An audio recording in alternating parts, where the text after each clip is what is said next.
Sounds like thunder.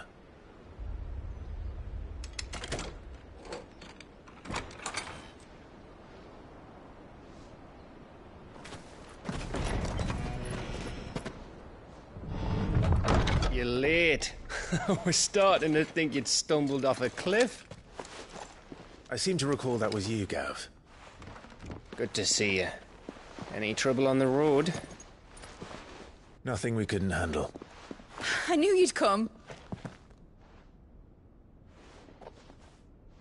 Is that who I think it is?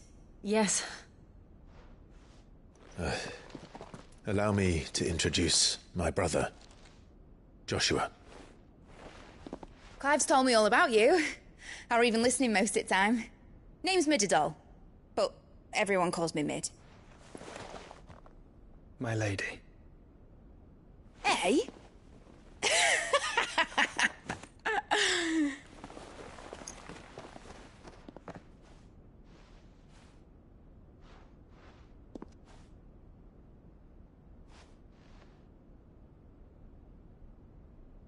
My boy.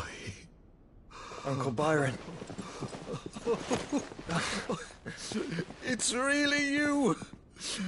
I never thought I'd see the day.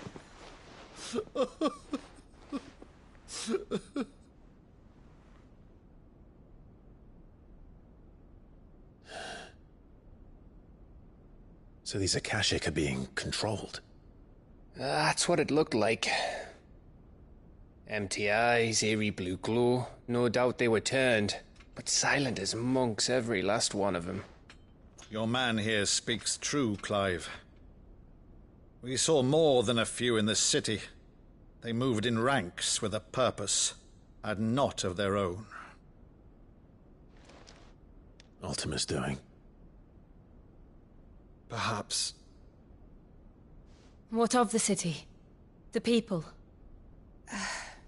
Dead, mostly. Mostly, but not all. A handful managed to lock themselves in their villas before the Horde arrived. Some in the merchants' district to the west, and a few others on the far bank. If the Akashic stumble across either hiding place, a few bolted doors won't hold them for long.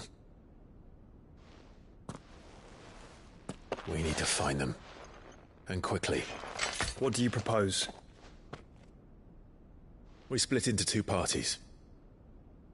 I will make for the merchants' district, while you look to those across the river. Mind keeping an eye on my brother? Not at all. We find the villa and try the servants' entrance. Understood. And what of us? Mid, is she fit to sail? The ship, the Mithril engine could probably do with a few more tweaks. Then you better work fast. Even if we do reach the survivors in time, they'll never make it to the hideaway on foot. You leave that to me. See that Mid doesn't get herself into trouble, would you? Think I can manage that? I'll keep him safe. Looks like you stuck with me, Byron. That's Lord Rossfield, you little gutter snipe!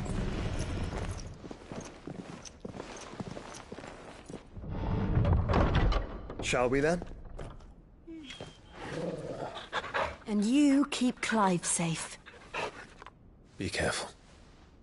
Both of you. You too.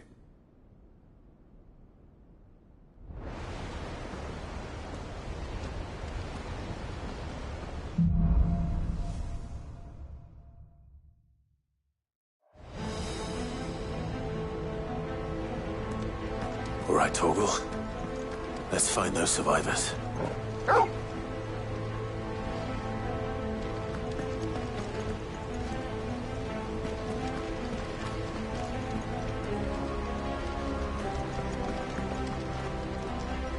They don't stand a chance against those things.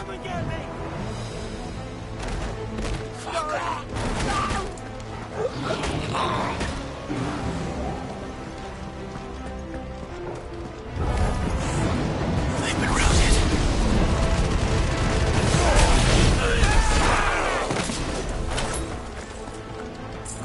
They're wearing Waluda armor. Too slow.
That monster's here.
gather.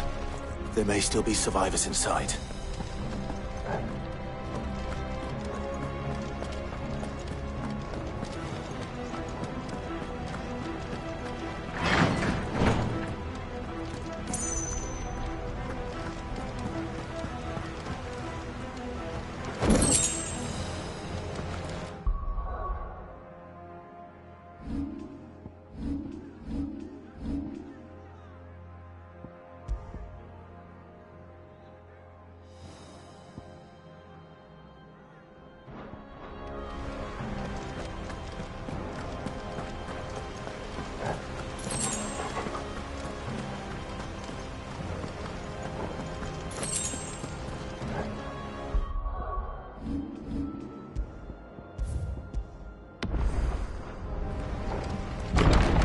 Where are they?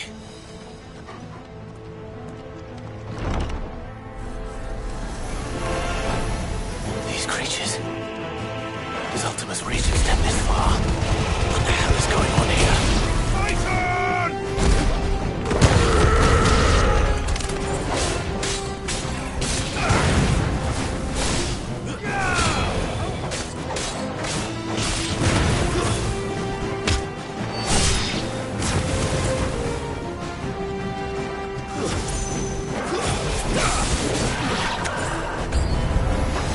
Where is your master? What does he want?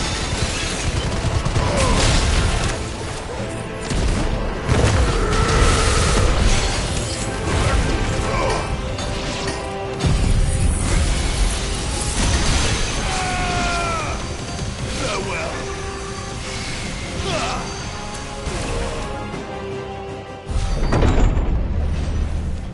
You've caused quite the commotion. But then I would expect no less from you, Muthos. You again. I don't believe we've been introduced. You were in my family's crypt. And now you're here. With an army of Akashic thralls. Manners, Lord Rossfield? They are men, like you and me. Albeit ones unburdened by the wills that drive our kind to madness. They are pure. They are divine. What? And they are all that remains in this once raucous city.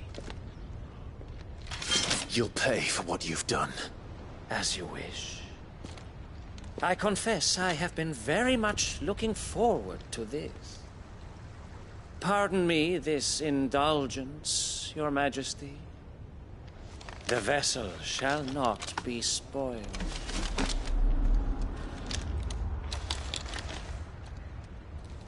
I am Sleipnir of House Harvard, and you will yield.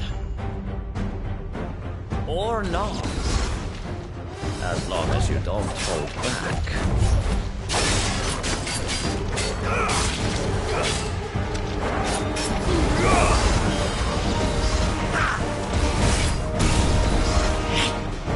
Nice try.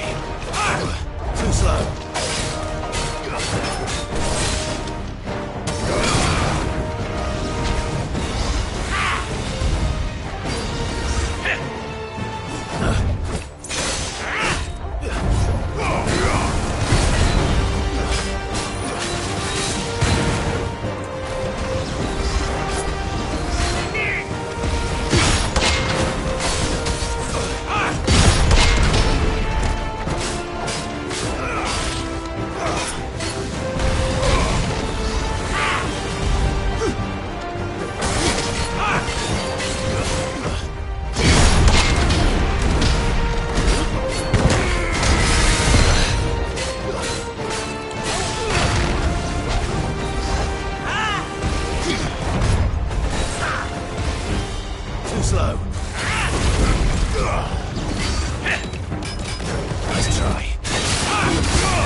You will forgive me if my performance seems uninspired. It is just that I expected so much more from our chosen one. Perhaps this will kindle your flame? What now? A gift from my liege lord's armory. Gungnir. Watch closely, Mythos.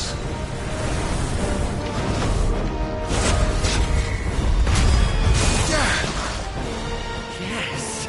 Yes!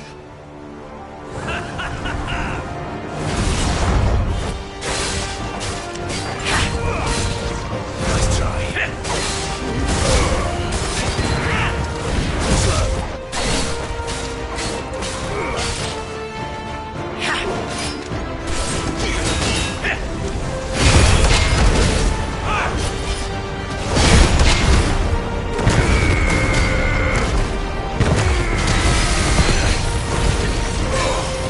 One is seldom enough. Would you not agree? Actually, I wouldn't.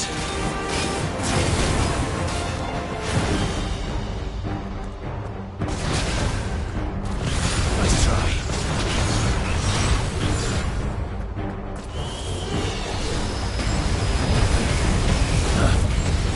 Too slow. Too slow.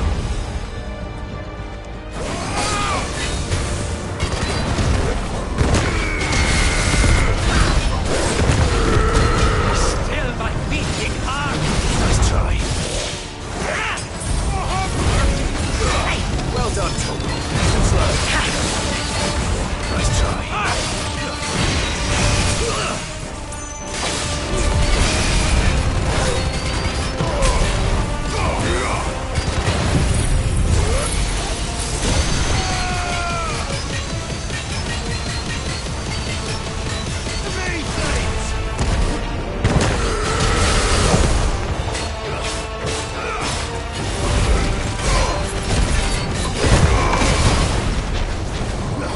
Enjoying yourself?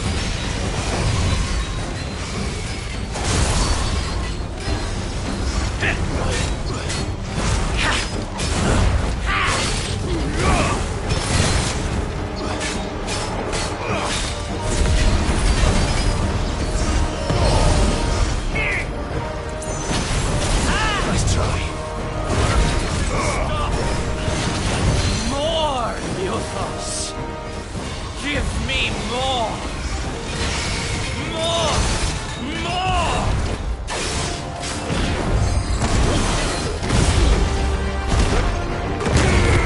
Mythos.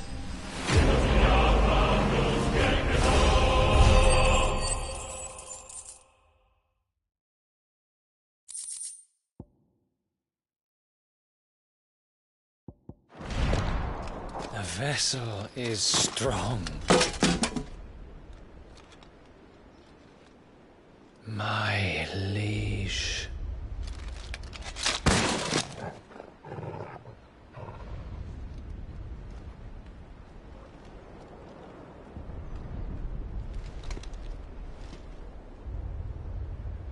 Clive! You're all right. As are you, I see. We are, yes. I'm sorry, but we couldn't save them. It was over before we arrived. Well, you did what you could. I fear we were all too late. What's wrong? Nothing. I hope.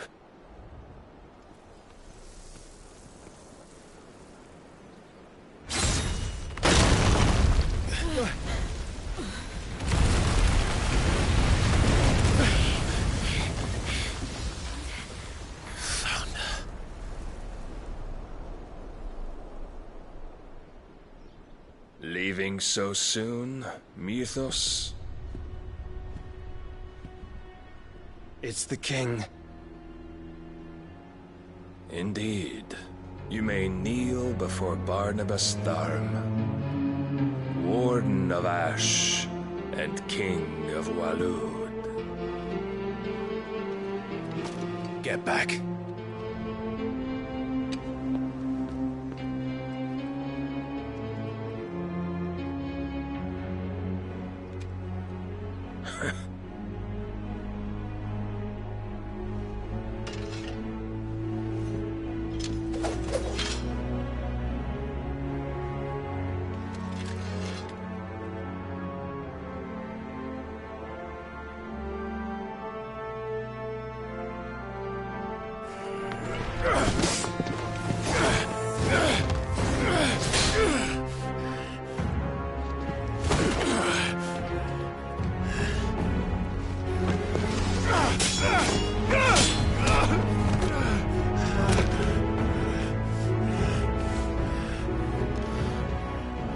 Wild and impetuous.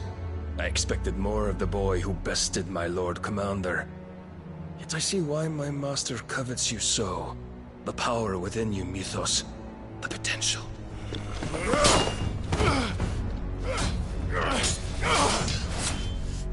Stop calling me Mythos. But Mythos is everything. The cornerstone of all creation. The Lord's vessel. Your purpose. My purpose? To surrender my mind and body to that thing.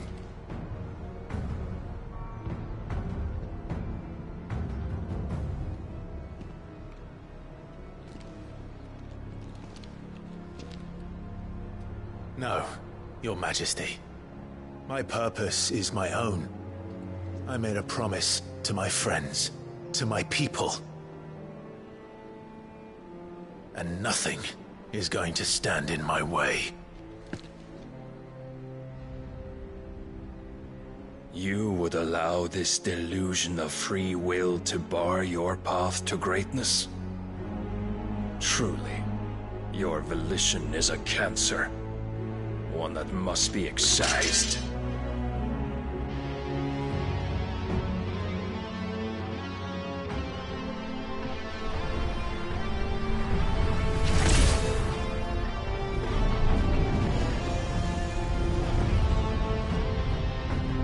Try it.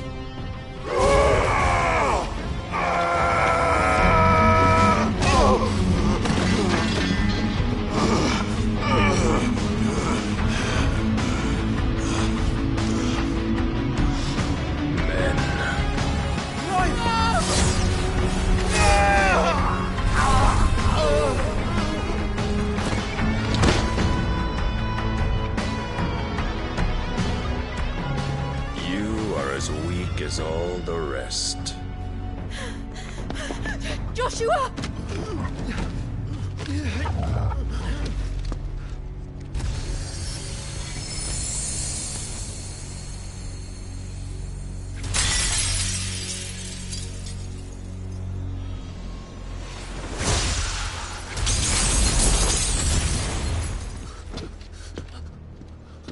Oi!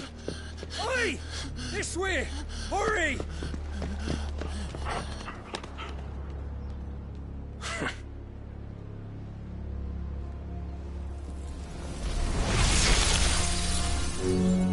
Power beyond reckoning, and they use it as a crutch. Such a waste.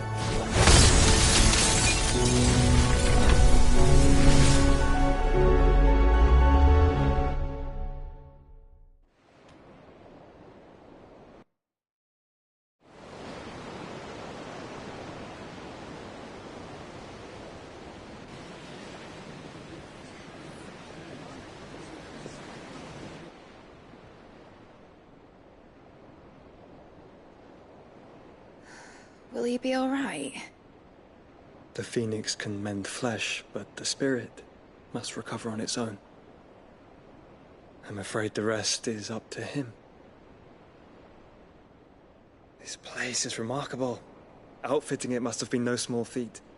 But why go to such trouble? That beauty's belly's filled with wonders the world ain't ready for. If the guilds caught wind of what we were up to, they'd all want a piece. All right? And how is he? Do not blame yourself. He was barely breathing when you brought him here. We would have lost him if it were not for you. No. Barnabas may have severed nigh every sinew in my brother's body. But he made certain the wounds were not fatal. Nigh every sinew? Allow me, your lordship. Don't know what I was thinking, putting you to the trouble like that. 'Tis no trouble carrying comestibles to my ailing nephew. I know, but you've already done so much for us. Pouring your gil into the hideaway and now the ship. I don't want to take the piss. You risked your life. And for what? Some girl you hardly know. Why'd you do it? You not mad or something?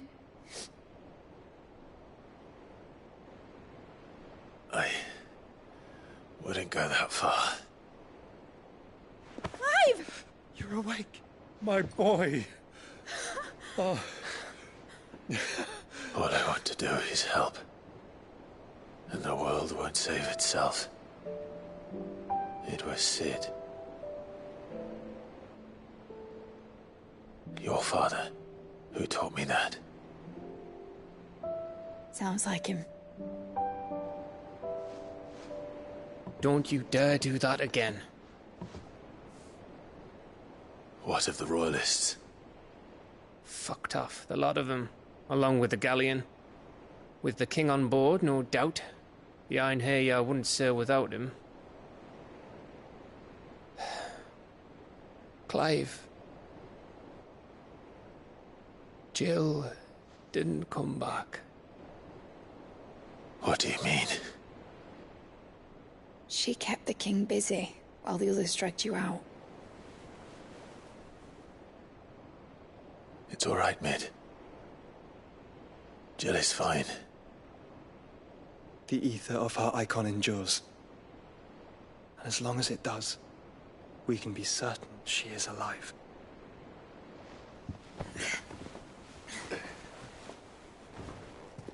We must pursue the Black Galleon. Jill will be with the king, I'm sure of it. Well, good luck catching him, because my ship's going nowhere.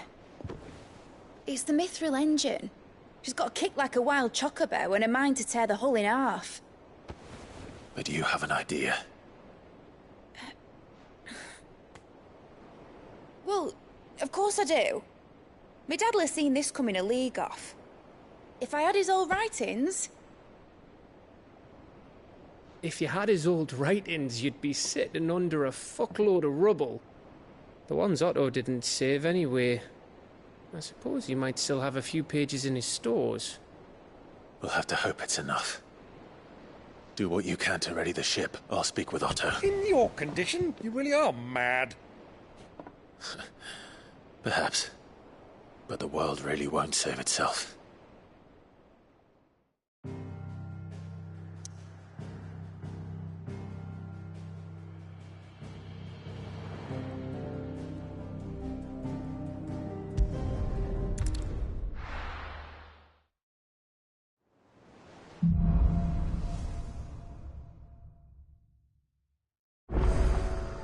Right. Gav said that Otto might know something.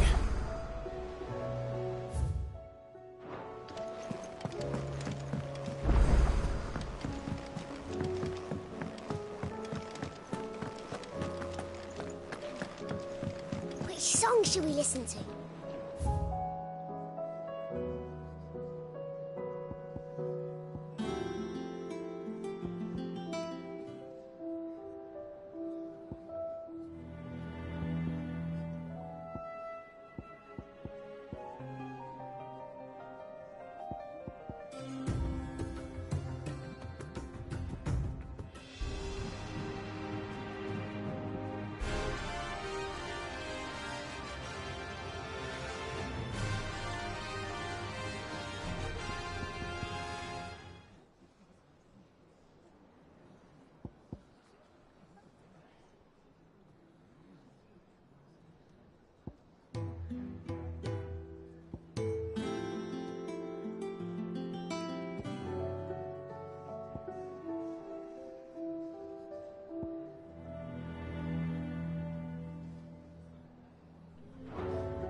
Let me tell you a story, Clive.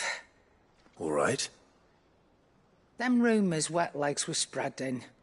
Might be they weren't just tales plucked out of thin air. You see, there were a time when I weren't too particular about who I sold steel to, so long as they paid me the right price. Some women lust after blood, others after flesh, but me, I were always one for gold. And to satisfy that lust, I sold to opposing armies, stabbed my every client in the back, made myself the most hated woman in the twins. But then one day I met a man who made me a different kind of offer. Said he'd give me access to a realm-wide community of like-minded individuals in constant need of steel and sundries. On the condition I sold to him and his alone. Was that the first time you met Sid? Aye. And I fell right into his damn trap. He was true to his word, so I ended up being true to mine. And I soon started making the best profits I've seen since taking up the trade. And all without aiding or abetting any outlaws. Except Sid himself, that is. Told me about his plan to topple the mother crystals, you know. Said that with them gone, the realm would want for all manner of things. An opportunity for the likes of me to mint gil. Why, I reckon an enterprising individual could find himself the richest dam in the twins. And that's when he had me. I emptied my stores that day and moved into the hideaway proper. And the rest, as they say, is ancient bloody history. A dozen years on, and I'm still not the richest dam. Not for lack of trying, mind. But I can say that I have never been happier. You've all shown me there are some things more precious than gil. That there are. So don't you go messing it all up, or you'll have me to answer to.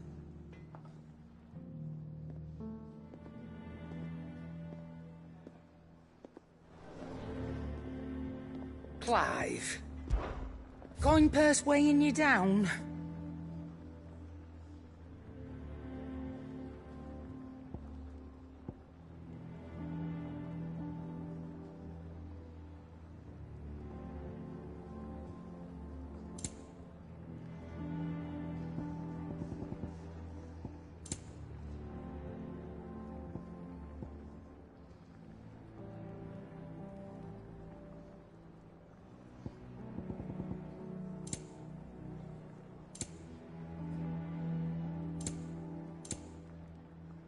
Finished, are you?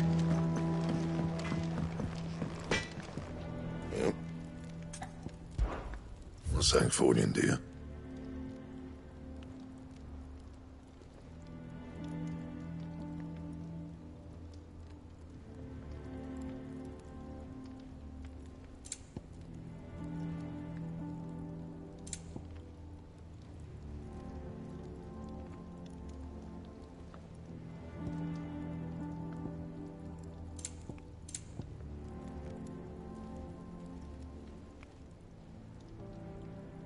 That it? Fine. Still alive, are you? If you're gonna buy something, be quick about it. You're rubbing me blind, you know. If it's knowledge you seek, we've...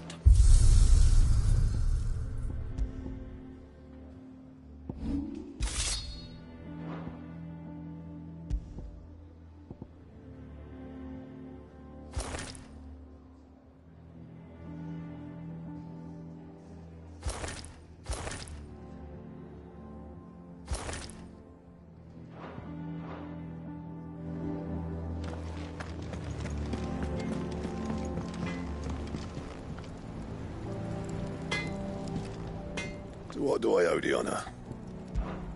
What do you want?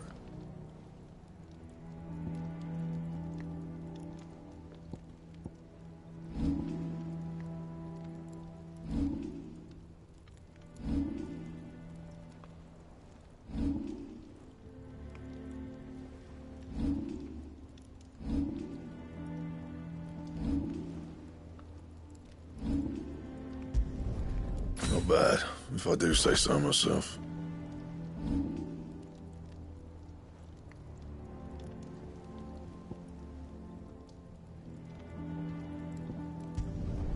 Yeah, that should do you.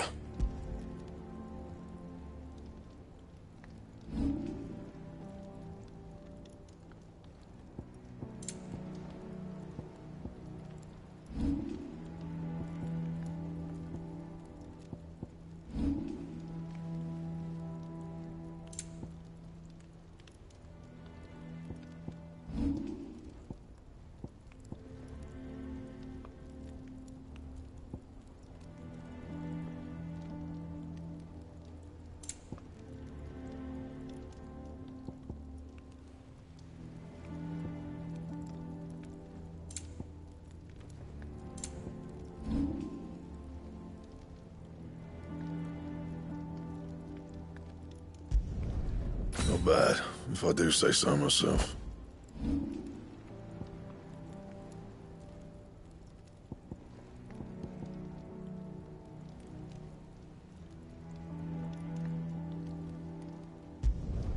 You can thank me later.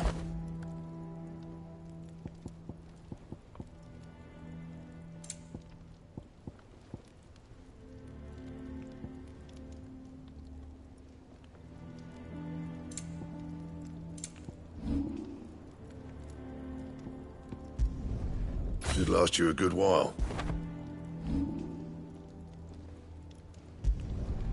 My best work, but it'll do.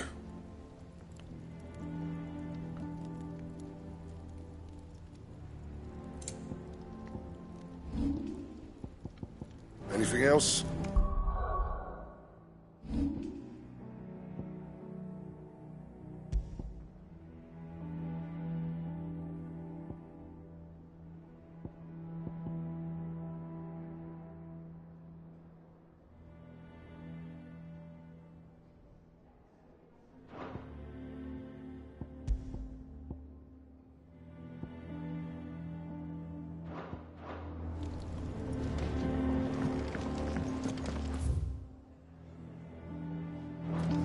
If it's knowledge you seek, we've tomes of plenty to guide you in your search.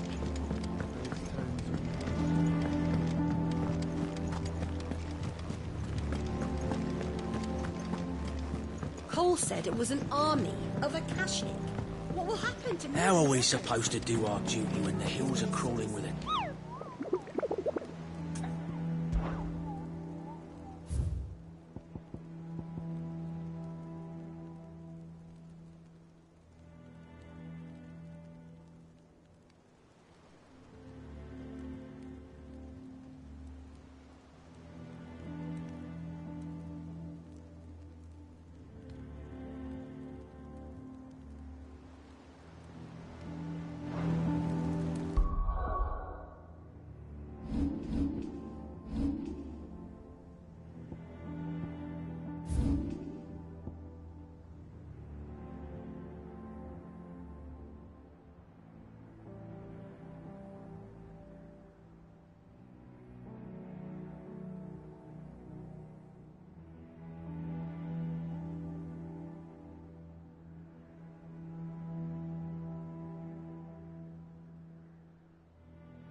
The bandits may be no more, but look what they've left us with.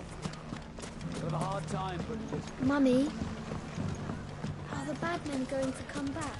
The gentlemen of the town guard are a strapping bunch. Perhaps.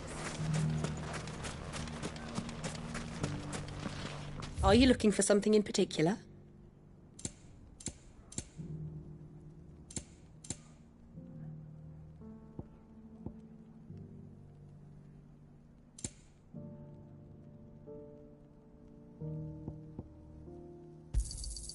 Here you are.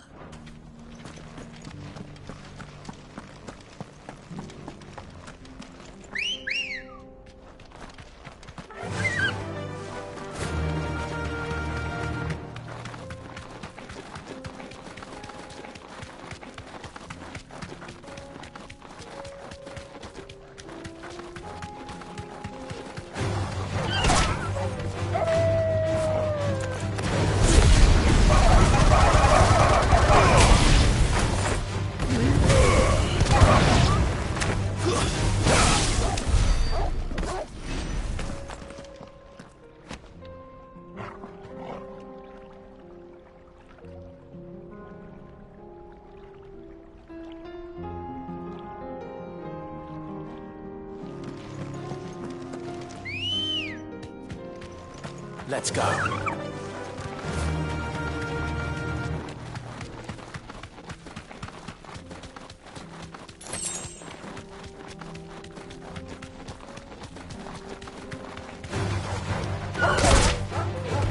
Thanks, girl.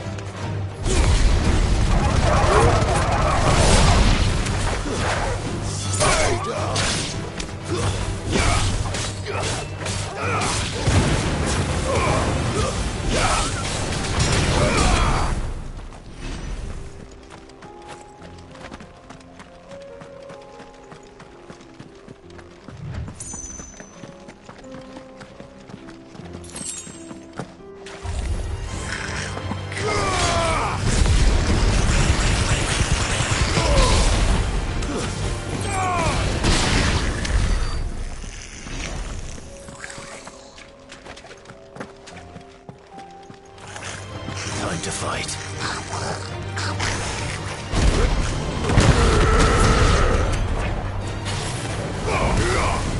Farewell.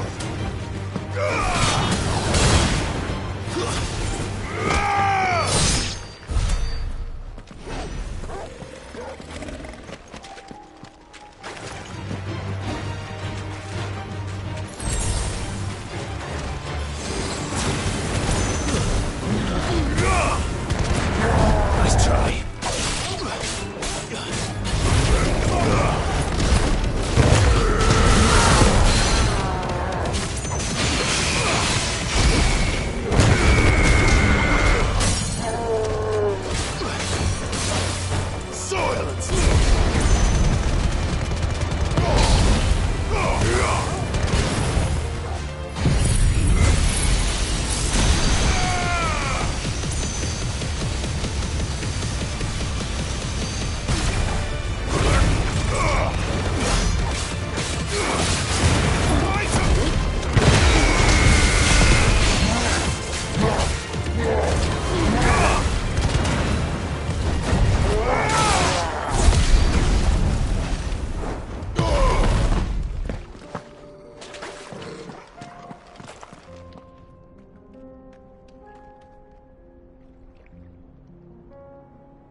Good girl.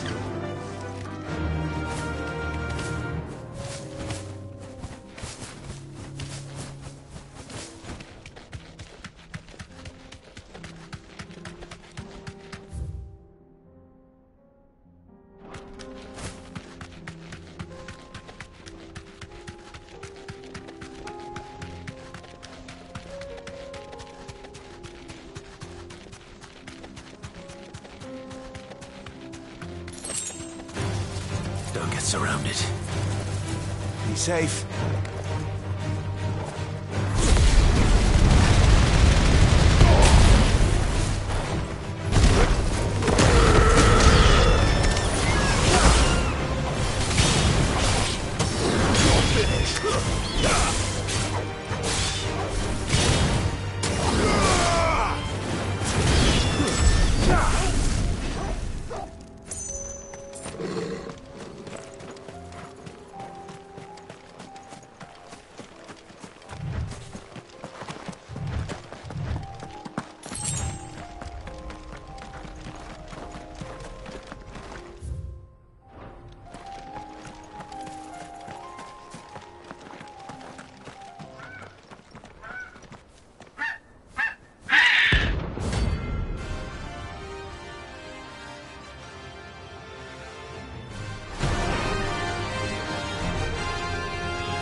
Chocobo I've ever seen.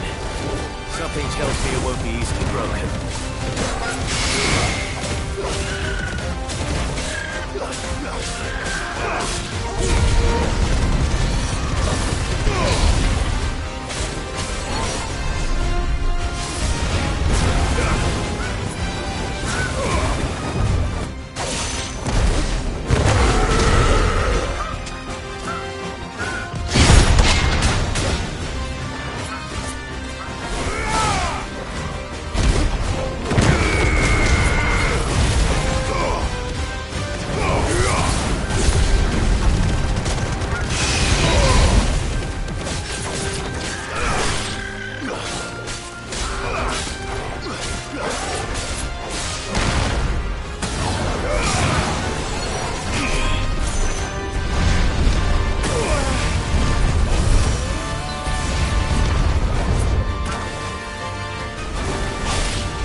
There was nothing I could do.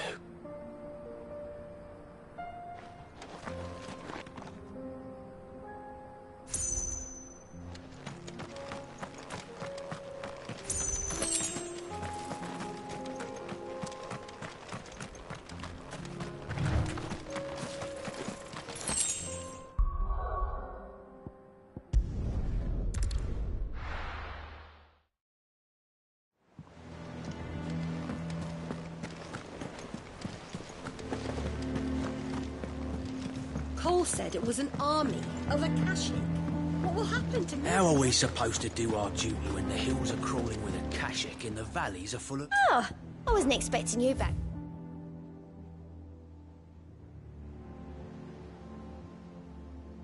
Best of luck out there, Sid. How are you doing? Quick look. Seen enough?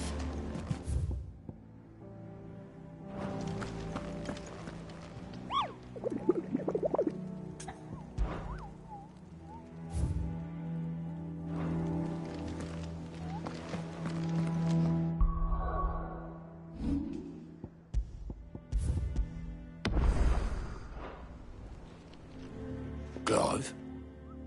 But if you're here, where the hell is everyone else? Don't tell me. They're all right. But it's a long story.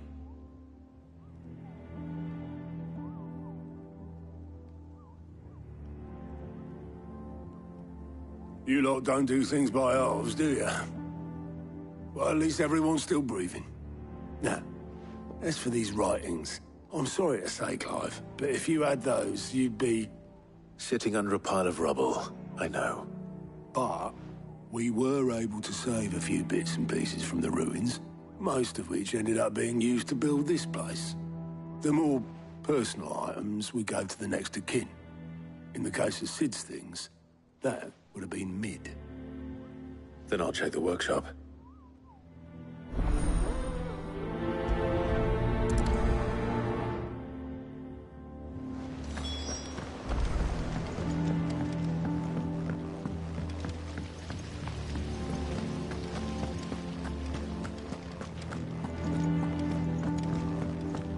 If Amber and the Lazarus are gone, then do you think Lid's ship will ever sail?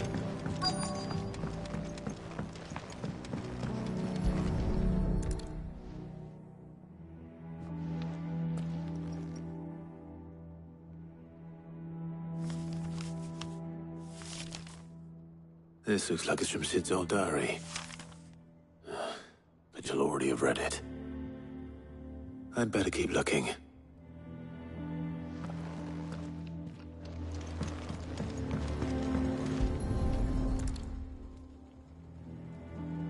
What do we have here? Oh. Sid's pipes. Something tells me Mid won't be needing these.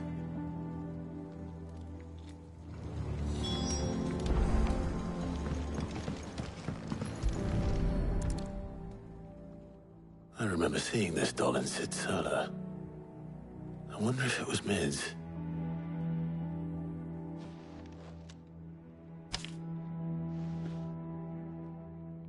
Huh.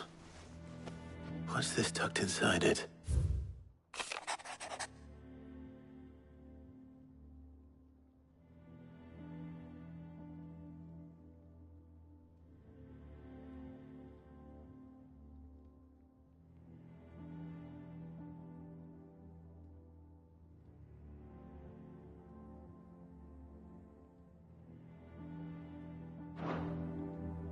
Sid's best invention. Huh. That sounds promising. So Sid hid something in Mid's first opus. But what would that be? Perhaps Otto might know.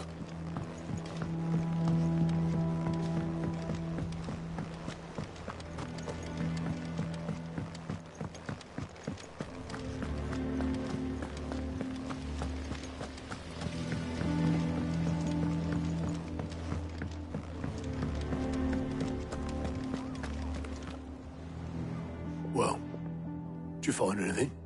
Possibly. You wouldn't happen to know what Mid's first opus was? Opus? That girl's as tone deaf as a banshee.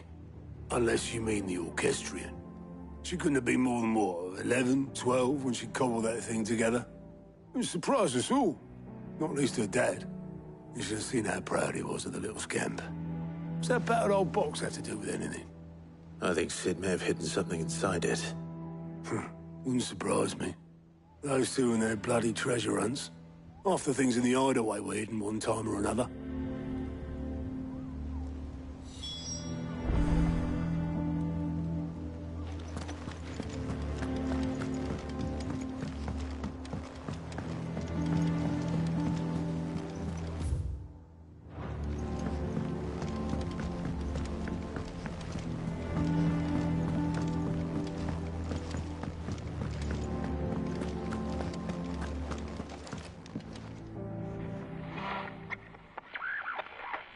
I didn't break it.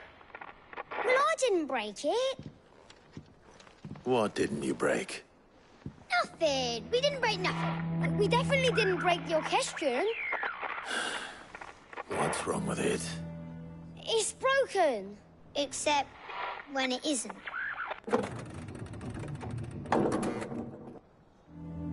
See? And you had nothing to do with this? Nope. Nothing. We just wanted to listen to all the songs at once. So we pressed all the buttons. Like this.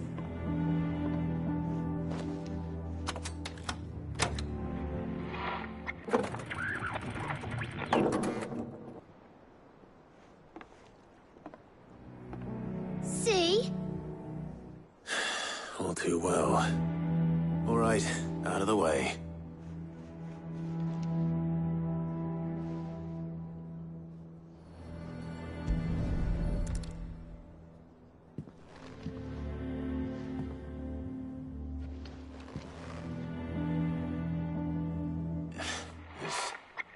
Something caught on one of the gears.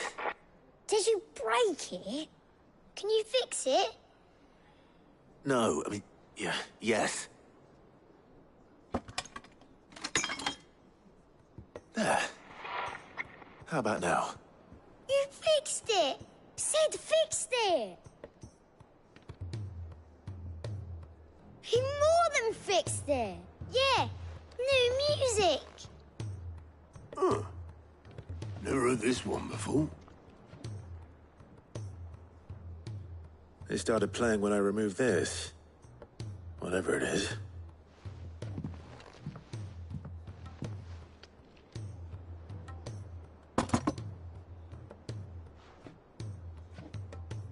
Well, don't look at me. I can tell you it's important, though. Sid showed it to me once and said as much.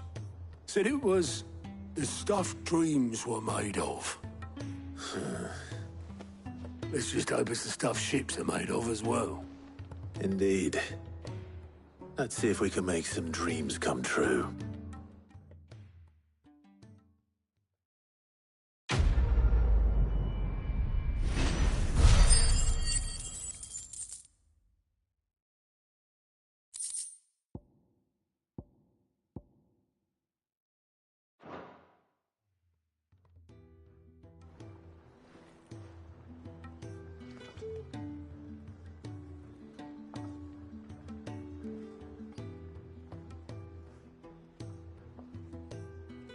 Just the two I was looking for.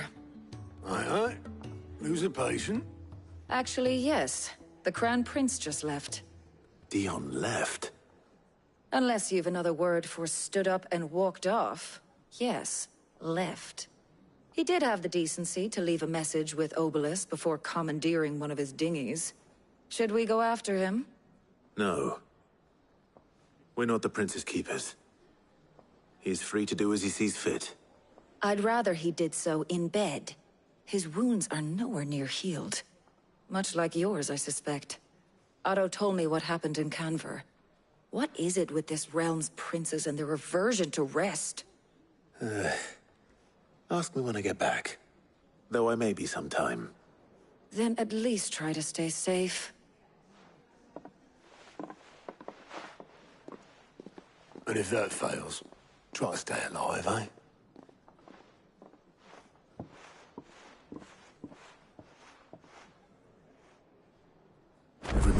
waste here, the further the flagship sails. I have to get back.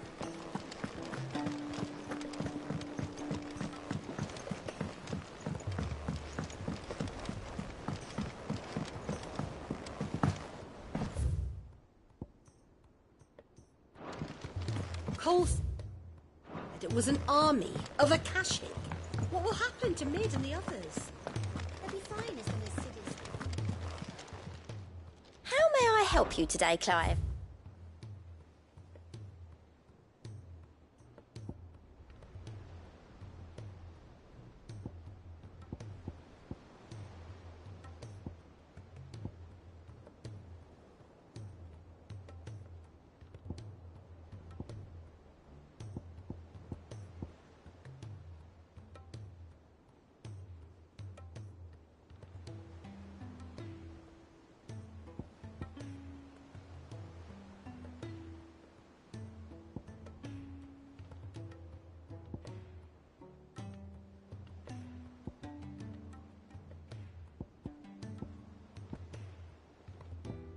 Come again.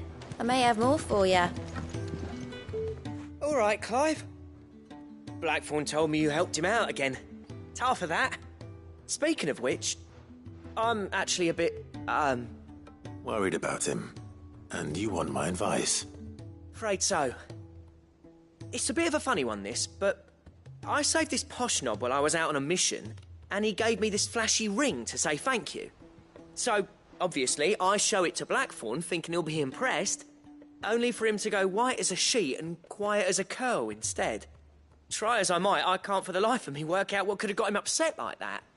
And seeing as how Blackthorn opens up when you're around, I thought maybe I'd speak to him again. Well, I suppose there's no point leaving him to stew. Cheers, Clive. I'll be sure to pay him a visit as soon as I have a moment. All right, I'll meet you by the forge then. You come along when you're ready.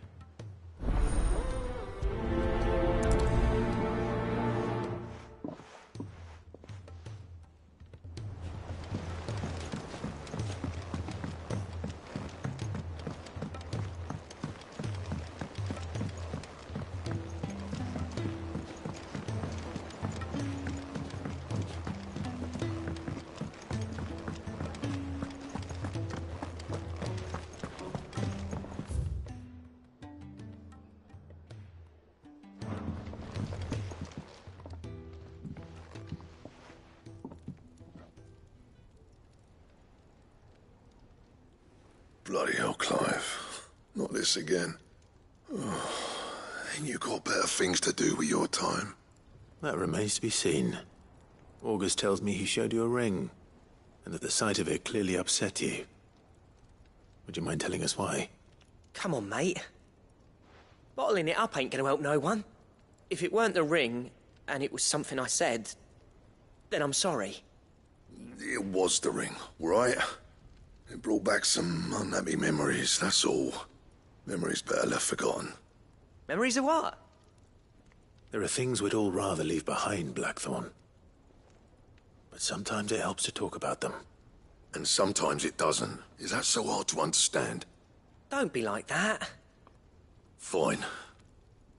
If it'll get you off my back. That ring you flashed was the work of Zoltan. We apprenticed together, back in the day. You've never mentioned him before. Why would I? Ain't seen him in decades, and the last time I did, we almost came to blows.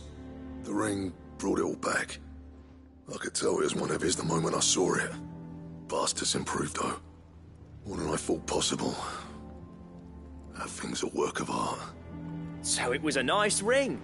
Worth a few gil, maybe. What's it matter to you? It matters, because engraving metal's a nightmare, and I've got no bloody idea how he managed it. The fact is, I couldn't make anything even half that detailed. So what? You're an armorer, not a jeweler. I'm the Hideaway's master craftsman. I'm not stealing a living at some backwater village forge. My armor keeps you lot safe, and my swords keep you dangerous. As far as I'm concerned, every swing of my hammer's another blow struck in the name of our cause.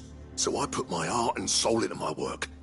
because the Cursebreakers deserve better than second best. And I refuse to be shown up by the likes of Zoltan. Very well. Why don't we go and pay him a visit? Learn his secret. I doubt he'd be too happy to see me. Then just this once. Make peace with being second best. Swallow your pride, and focus all your energies on the task at hand, keeping the Cursebreakers armed and armored. Provided you can do that, you'll hear no complaints from me. But if you can't, and it's going to distract you, we need to do something about it. What'd you say, Blackthorn? You know he's right. And it's not like you'll be going alone. All right. Magic. So, where do you reckon old what's-his-name is then? Zoltan, was it? In Dravozd, my old village. He won't have left. He's the chief. Dravozd, eh? That rings a bell. Not far from Tabor, right? Just north of the fields of Carava. Got that, Clive? Meet us at Dravozd as soon as you can, yeah? And I'll make sure Blackthorn don't get cold feet. Good luck with that.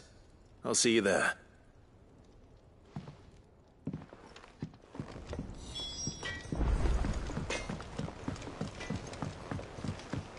He's a surly soaker.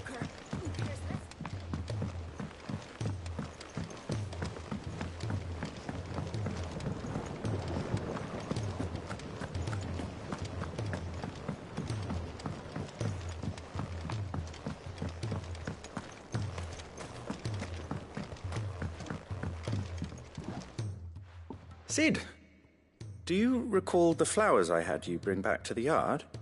Vaguely. Is something wrong? I'm afraid so.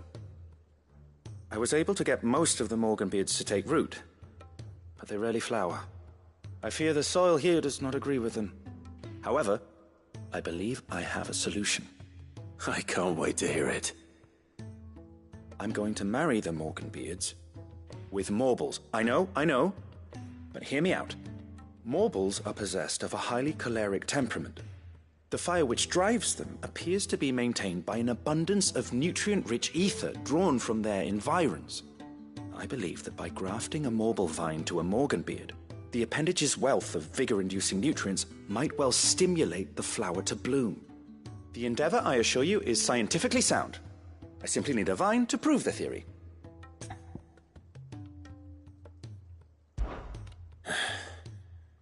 And all you need is a single vine from an ordinary Morble. That is correct. A single vine. As for the Morble, I fear ordinary may not suffice. But, as luck would have it, a most extraordinary specimen is rumored to haunt the swamps of Rosaria. Why, a notice concerning this very creature was only recently posted on the hunt board. How timely. Well, I shan't keep you any longer. I know you have much to do, as do I. Now, where did I put my watering can?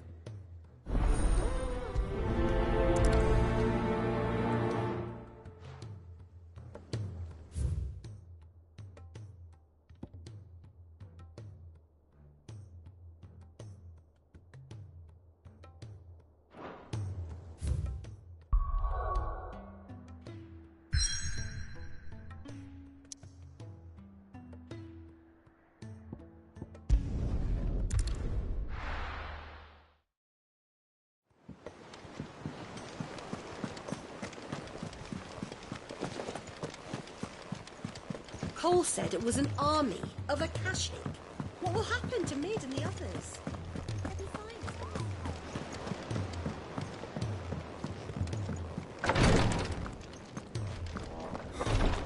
She can't keep this up much longer.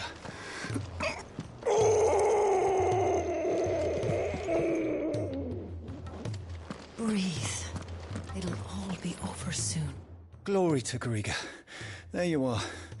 And not a moment too soon. What's happened? Taya's busy working herself into an early grave. Since the arrival of her latest patient, she's refused to stop, even for a moment. I've tried offering to see to him in her stead, but she won't hear of it. Clive, she hasn't left the infirmary in days. She's pushing herself too hard. And if she doesn't rest soon, will you talk to her? Order her to her chambers if that's what it takes. Because if she keeps this up, I fear the hideaway will be without its best physica before too long. I know better than to order Taya to do anything, but I'll speak to her. Thank you. I pray you have better luck than I did.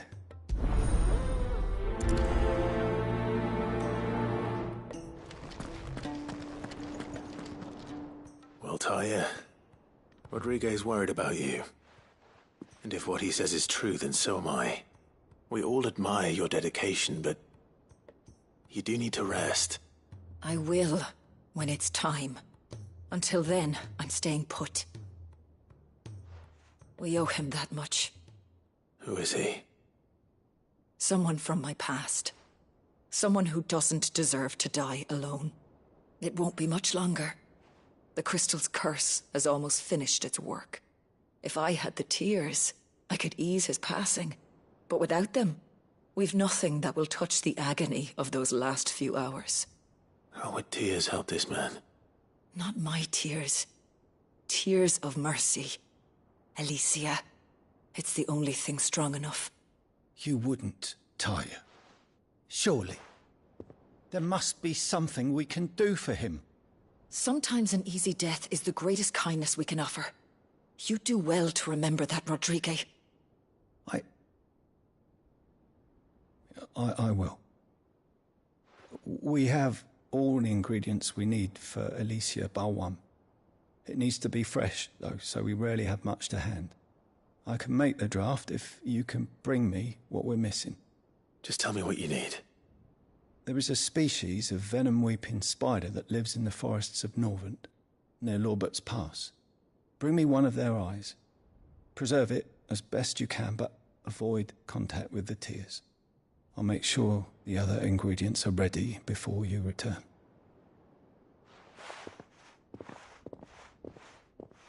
Thank you, Clive. I won't forget this.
Time to fight.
was definitely anything but ordinary. Now, let's get this vine back to the yard.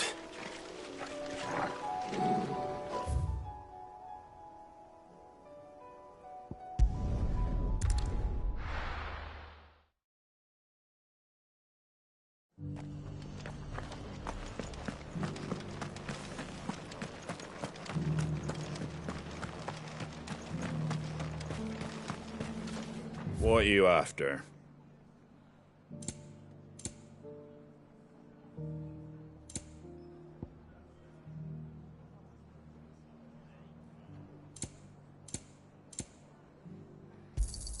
Thanks very much. There you go.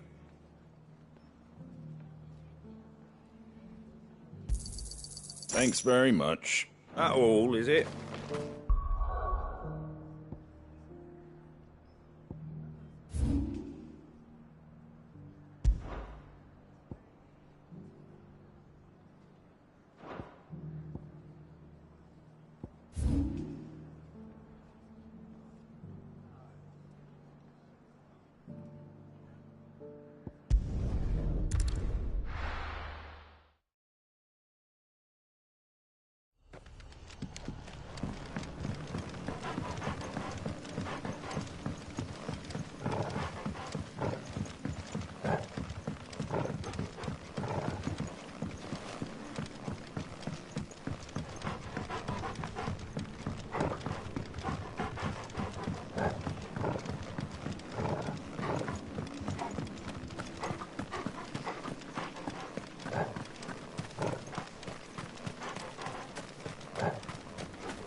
Rodriguez could have mentioned his spiders would be the size of curls.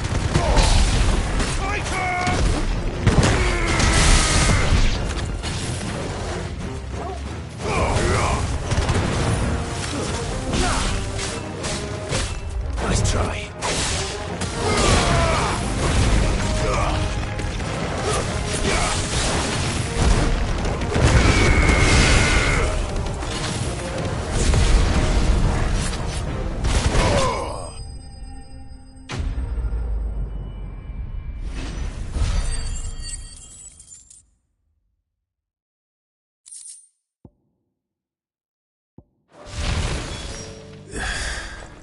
Hopefully one will be enough.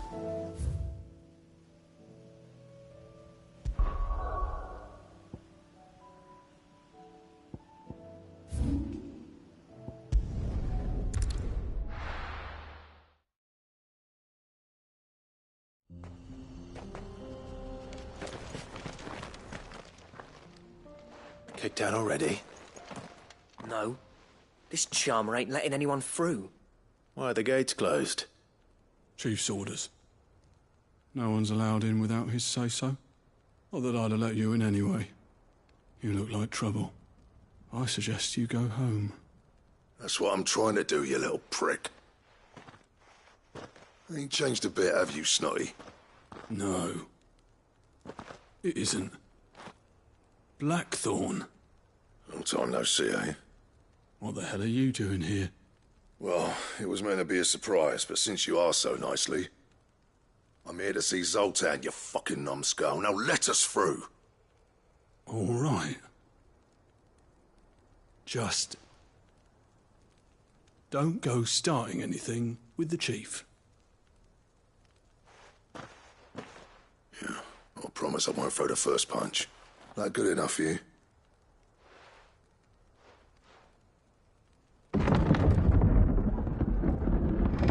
Go on then. Much obliged.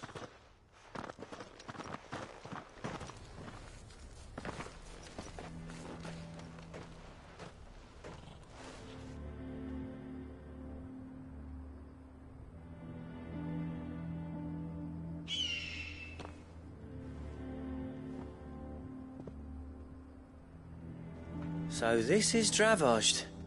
Not much going on, is there? It's a smithing town. When I was a lad, you'd have to shout to be heard over the sound of hammer on anvil.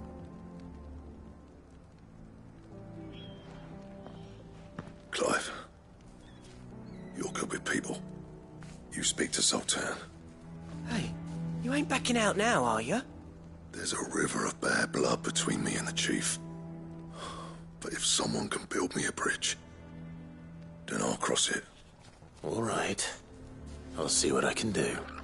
I appreciate it. It'll be near the forge on the hill. It was our master's. He'd have inherited it when I left. The forge on the hill. Good luck. You'll be needing it.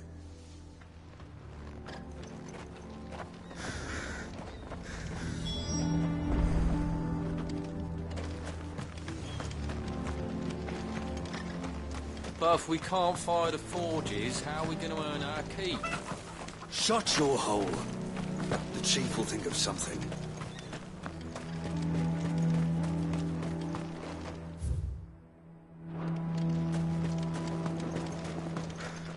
I have some things for sale.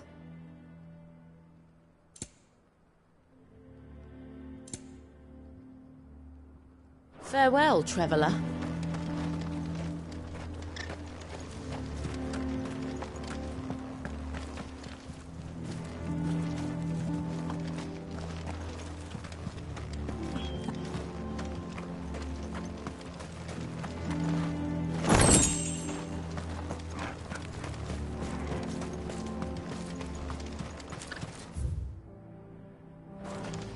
Sorry, but if none of you lot can smell ore anymore, we're gonna have to start looking for new clients.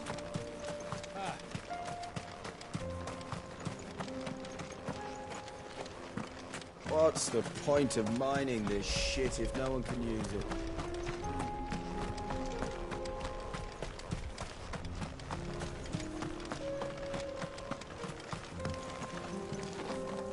Miners only. Can't have you tripping headfirst into a pile and bringing the whole place down.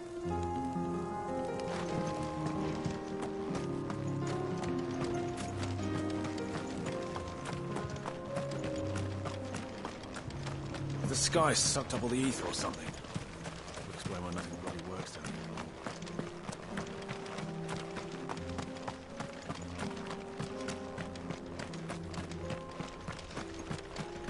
Watch it, stranger. There's a fault up ahead. Take a look if you want, but slip and you won't be coming back.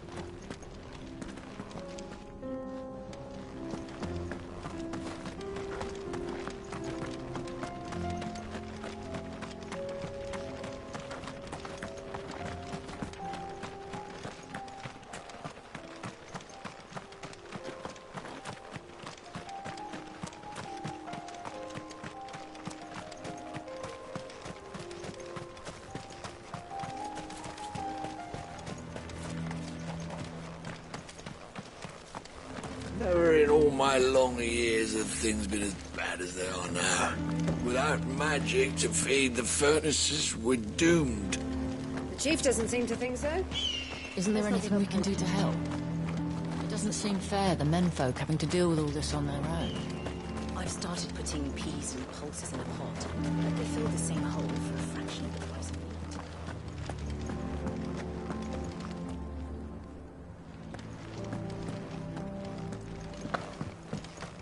Mama, why hasn't Papa come back yet? He's helping the chief with something very important. You go back inside now.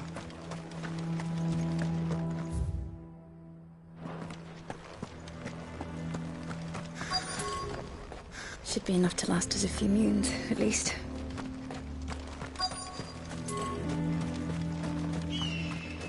That's my obituary written then.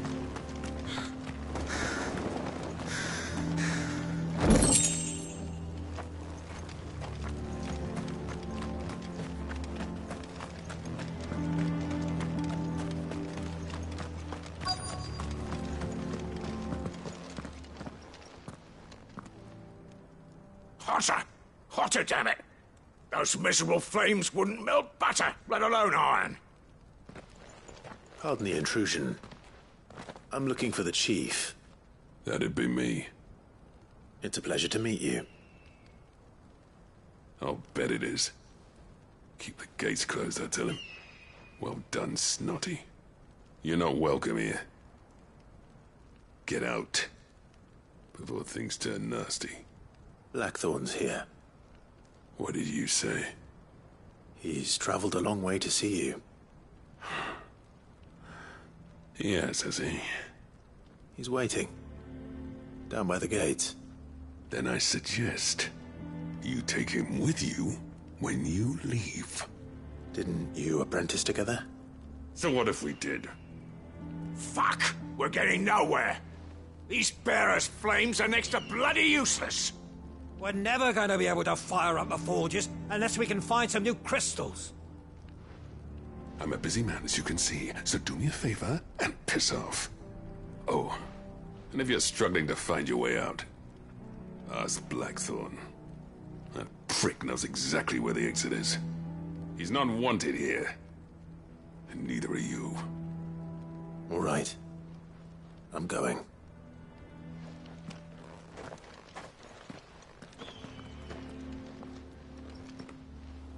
Please, Chief, you've got to do something. Bollocks. So bearer's magic's no more use than the crystals.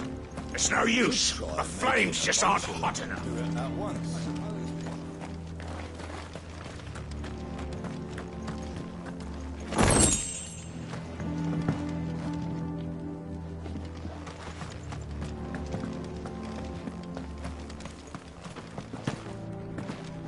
Mama, why hasn't Papa come back yet? But if we can't fire the forges, how are we going to earn our keep? Shut your... Let me guess. Zoltan told you to piss off. As a personal favor to him, yes.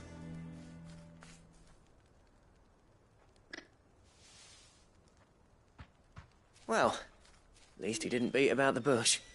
There'll be no talking him round. Not after what I did. Which is what exactly? If we're to help, we need to know. What turned the village against you? I left. Dravost. Zoltan. The burden of leadership our dying master dropped in our laps.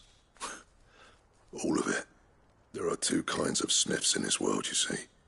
My kind, who are in it for the love of the craft, who labour on a single piece from dawn to dusk to get it just right. And the other kind, who are in it for different reasons. People like Zoltan, whose work is quick and cheap. The kind of smiths who shit out a few hundred blades, reap the profit, and divvy it out among themselves. There wasn't a single day we weren't at each other's throats.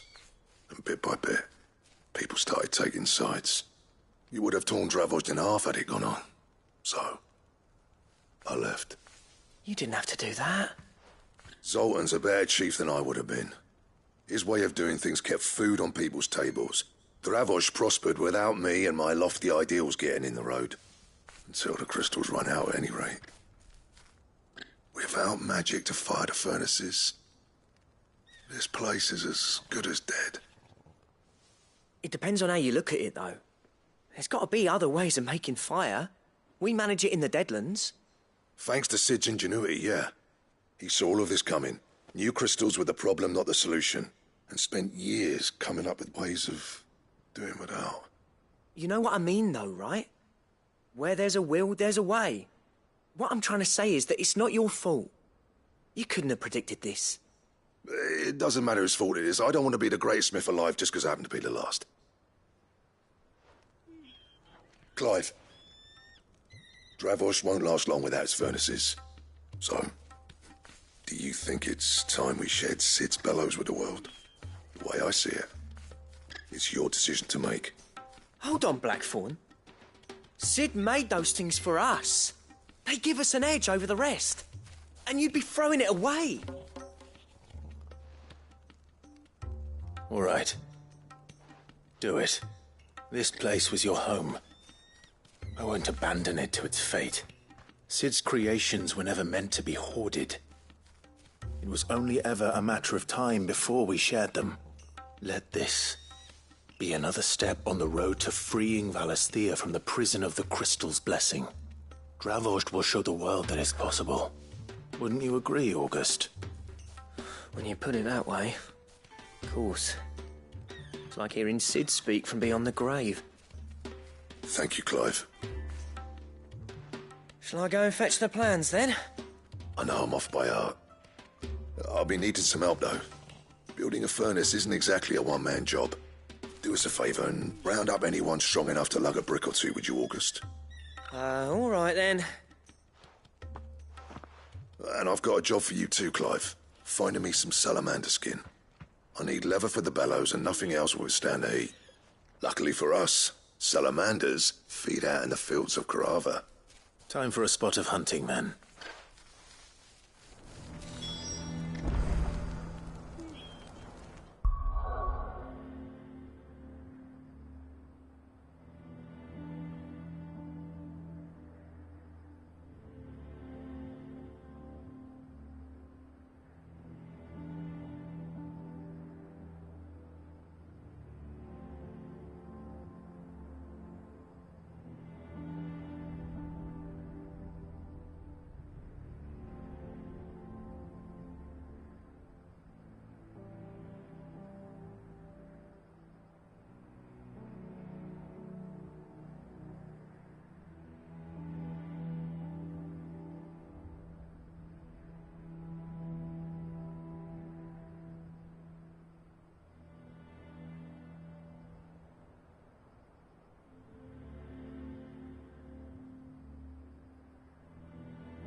Come on. Yeah!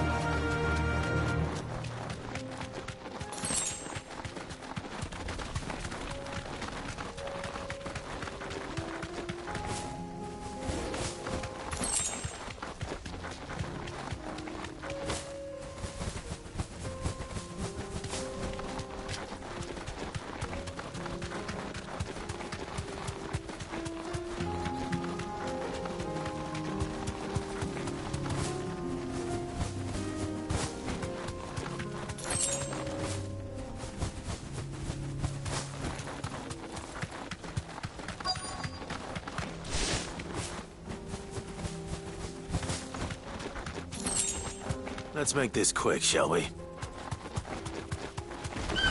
No mistakes.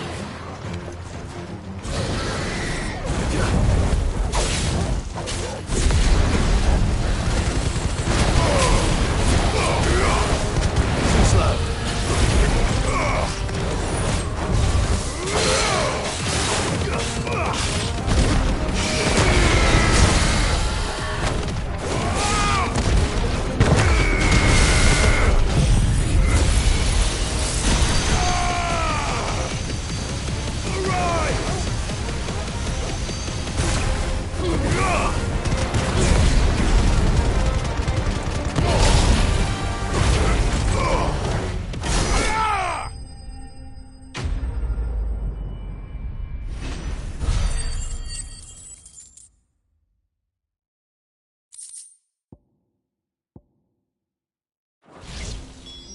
I dare say that would be enough for a decent set of bellows.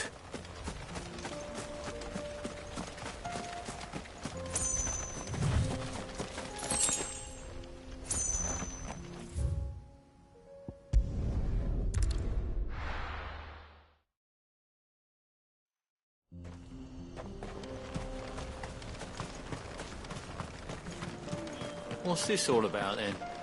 Dunno. Any trouble finding the skin? Nothing I couldn't handle.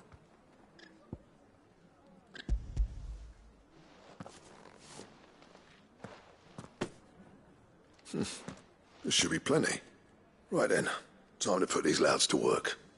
If everyone pulls their weight, we'll be finished in no time.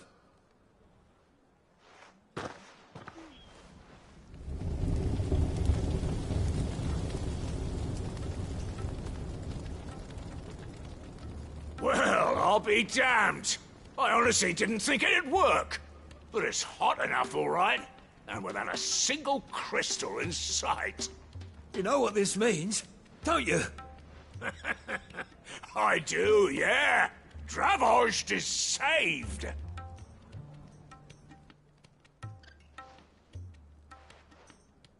Sorry about earlier.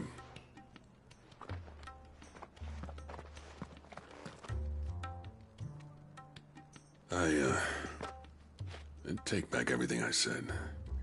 That thing you built us is an honest-to-God's marvel. You've saved our village. It's Blackthorn you should be thanking. He oversaw the construction. Give this to him, would you? What is it? Pet Cole's cinders.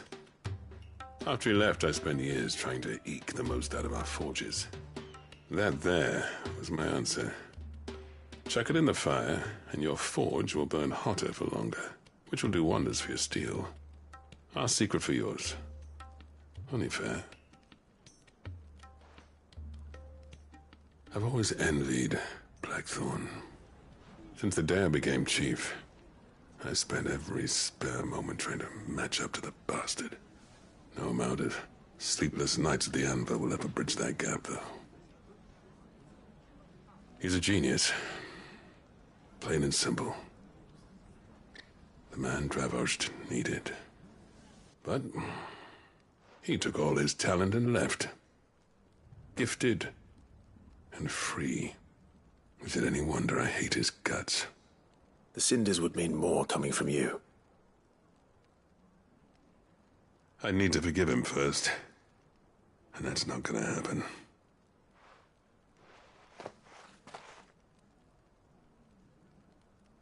Well, you know what they say. Oriflamme weren't built in a day and all that. These things take time.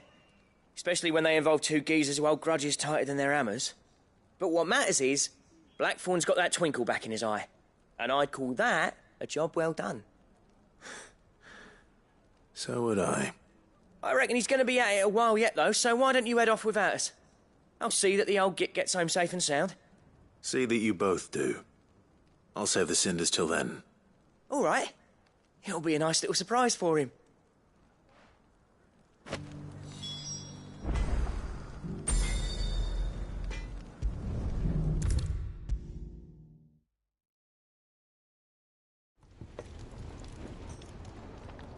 Gentlemen, I see you both made it home in one piece. Yeah, well, we didn't want to outstay our welcome. The whole village turned out for a go on the bellows after you left. Everyone except Zoltan, that is. Didn't see hide nor hair of him. Oh, but that reminds me. I have something for you.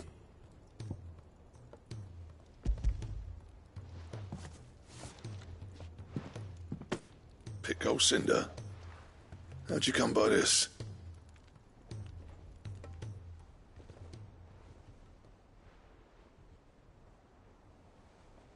And you're sure he wanted me to have it? I'm sure.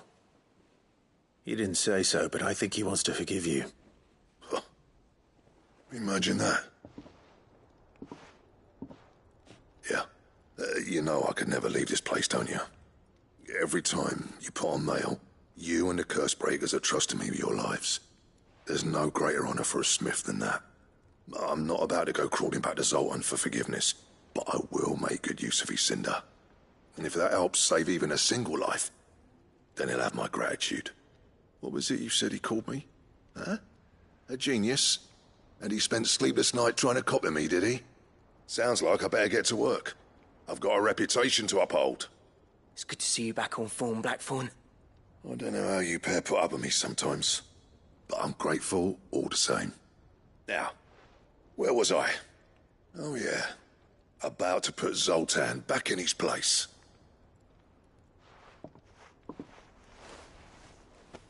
Ain't got the art to tell him how similar they are. Stubborn bastards. A little healthy competition should be good for him. You're not wrong. Still, it's a shame him and Zoltan couldn't let bygones be bygones. No use grumbling about it now, though. Blackthorn's happy. Or as near to happy as he gets. And that's good enough for me.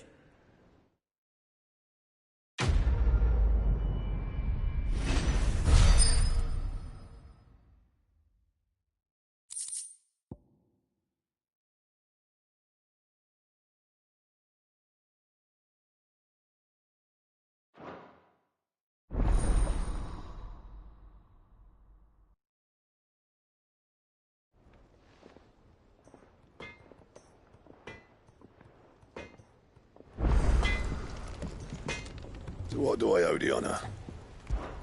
So, will it be?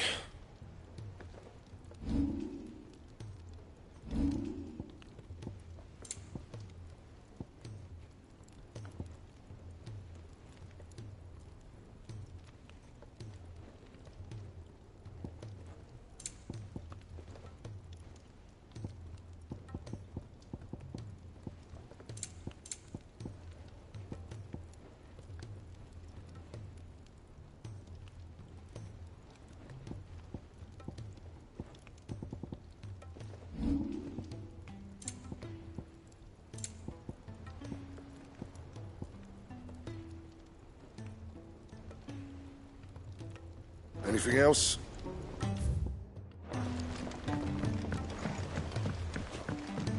He's a surly soaker.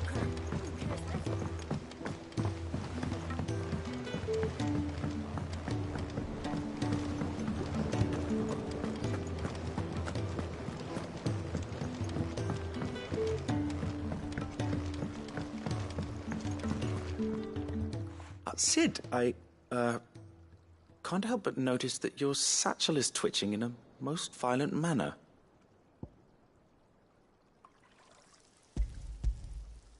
Here. It's your problem now. What an amazing specimen. The flesh positively throbs with vitality. If I can successfully graft this to the Morganbeards... When I successfully graft this to the Morganbeards, I suspect the results will be immediate. I shall begin at once.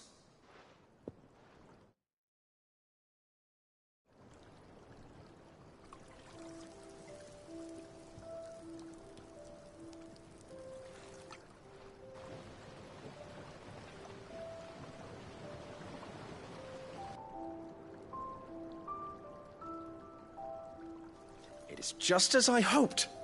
Witness how the Morganbeards have taken to the blighted soil. How they bloom with heretofore unseen vigor. Why, I dare say such a vine graft would yield similar results when applied to other specimens as well. I'm glad I could be of assistance. You've not only helped us, Sid. You've saved us. Do you recall the extract with which I provided you before? I took a moment to distill some more, but this time with the petals from the invigorated Morganbeards. And would you believe? Its potency has nearly doubled. You must accept this vial as thanks for your assistance. The rest, I shall give to Taya.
Cole said it was an army of Akashic.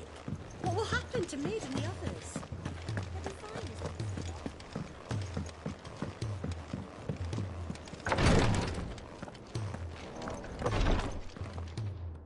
Thank goodness you're back. Taya looks like she's about to collapse. Is this what you needed?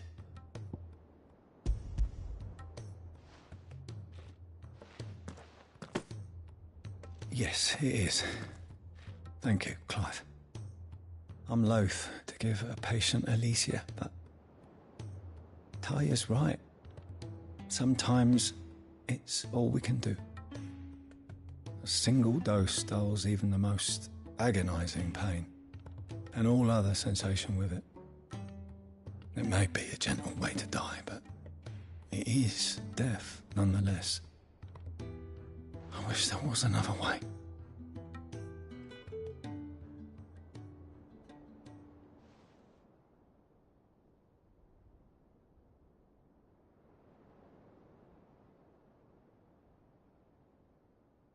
How are you feeling?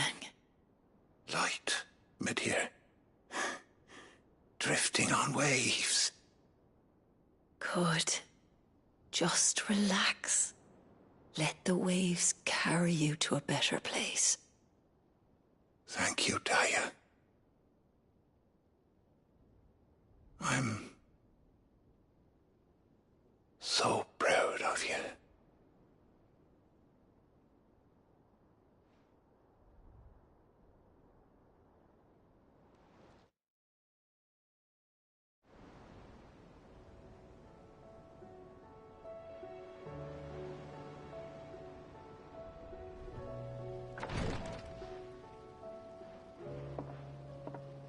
He's gone. Thank you, Rodrigo. And you, Clive? I'll see that he's properly laid to rest.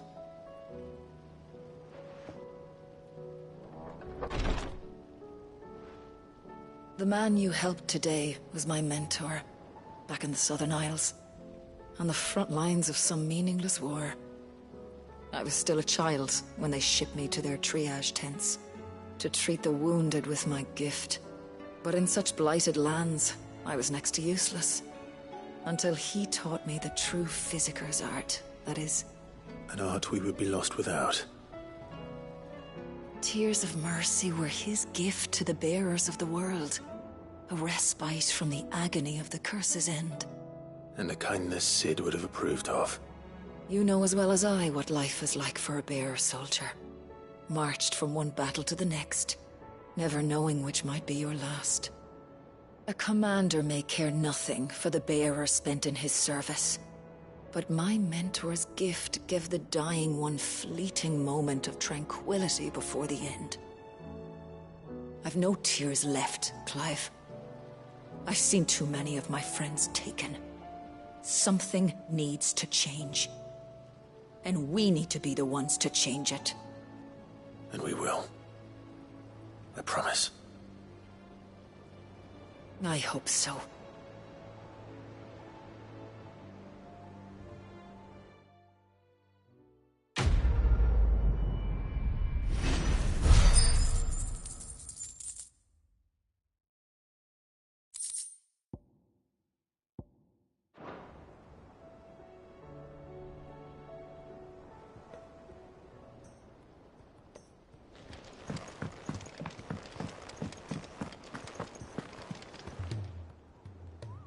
Oh, I wasn't expecting you back so soon.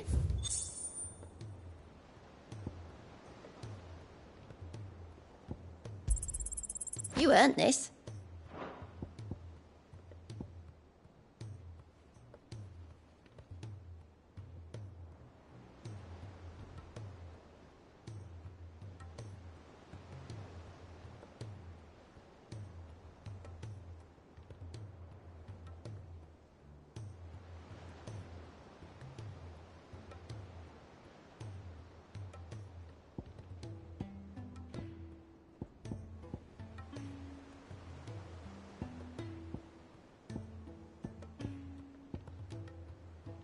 All done?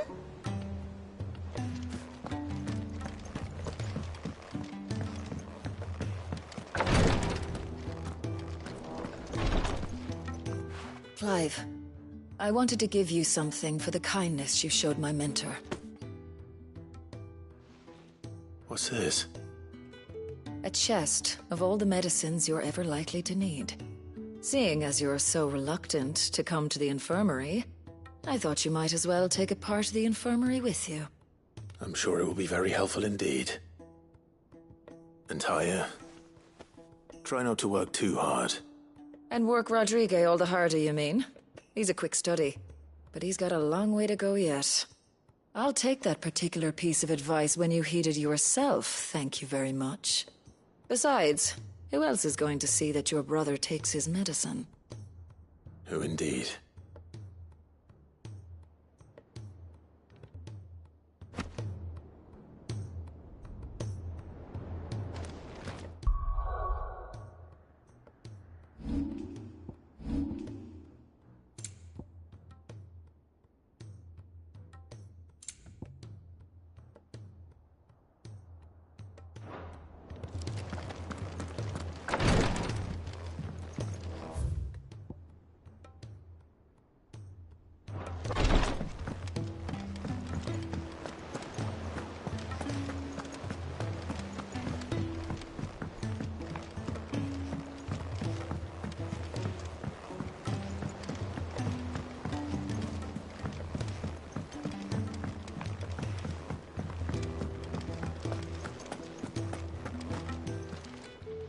Still alive, are you?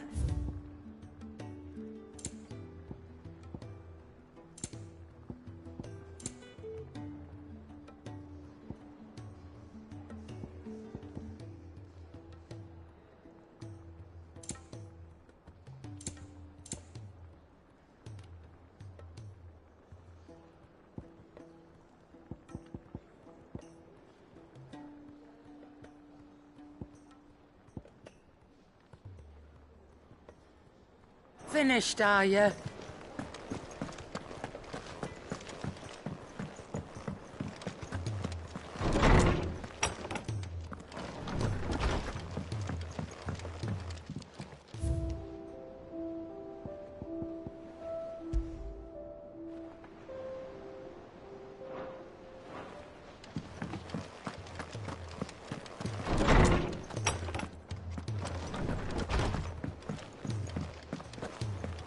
If it's knowledge you seek, we've tomes aplenty to guide you in your search.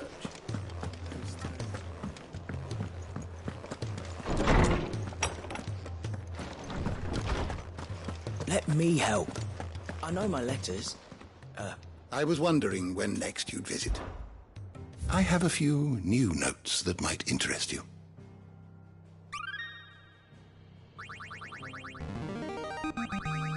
Now this, I believe you will find most interesting. You wish to study the tomes?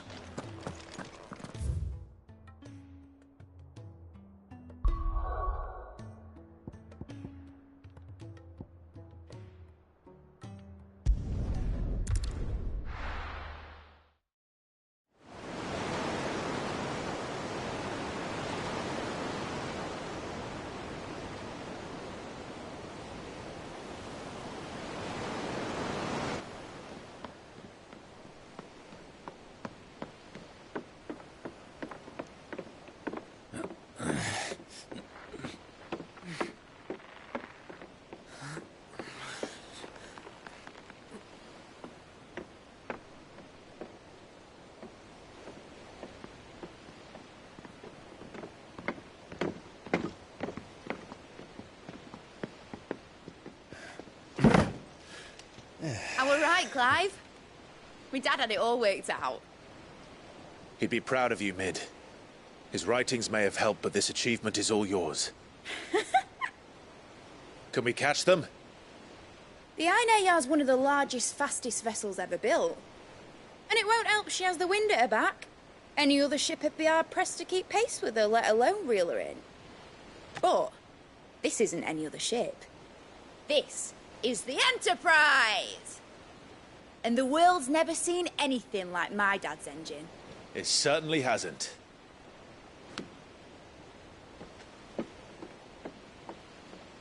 Clive, What do you know of Barnabas Tharm? Only what the bards sing. That he sailed to Ash from southern lands. That it was his mastery of the blade which won him the throne. And that his sword, Odin's sword, can sever the very threads of creation. But don't lose any sleep over a last tilt. We'll do what we must to survive. What we must? The light! I thought this cove was meant to be hidden.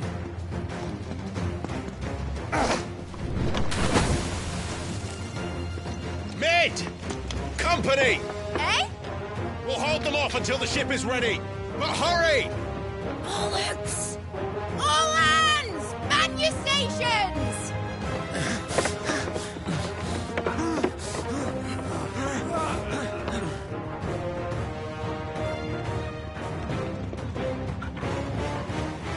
Everyone with me?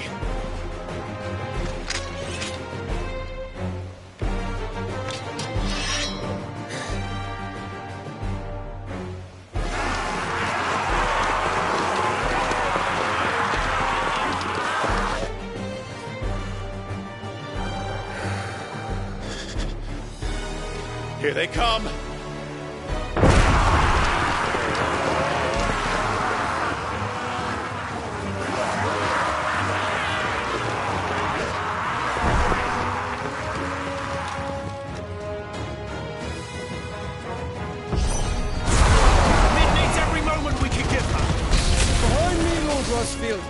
I'll take care of these fuckers. Behind! I'll have you know earth-breaking here. About that offer, How are we doing, Mid? I thought you said that ship was fast! Once you get going, well, that takes time. So if you fancy giving us a push, you lay in the old second die. Oh? I haven't felt this alive in 20 summers! Come on, then! Which of you lot fancy... Sounds like the clappers, you curd. We bills to pay, and I'll be damned if I'm going first.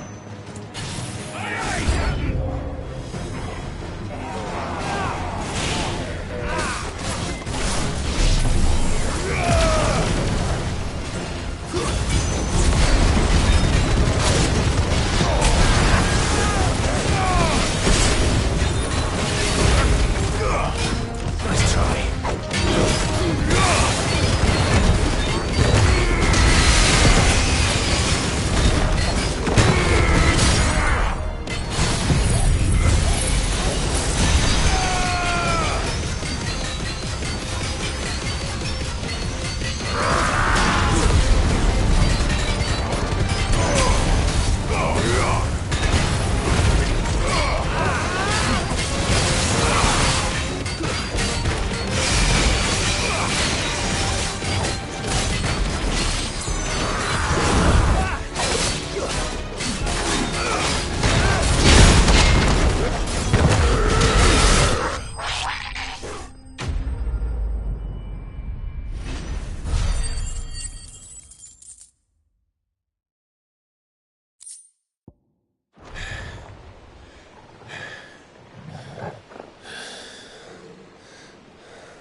That was easy enough.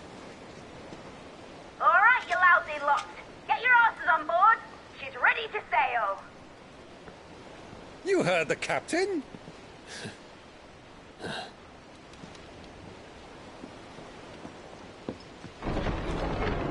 Clive?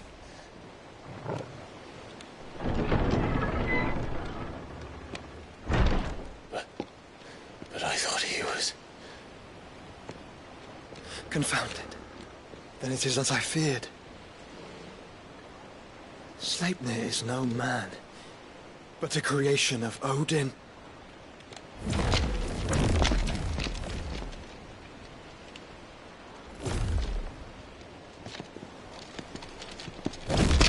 Phoenix's fiery fundament. Have you no normal enemies?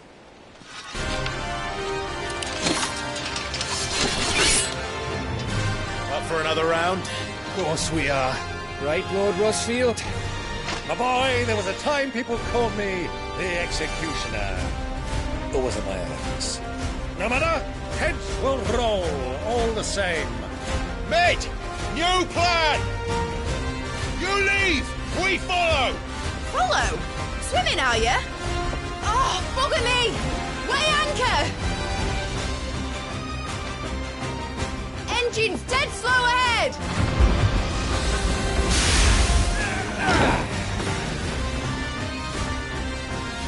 Have care, my friend. 'Tis not blood that runs through an eddie's veins. These foes will not fall easily. But they will.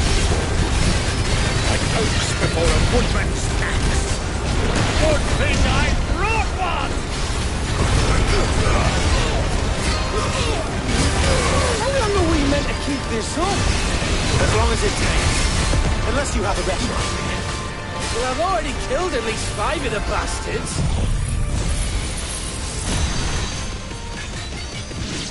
Fuck it! Let's do the lot!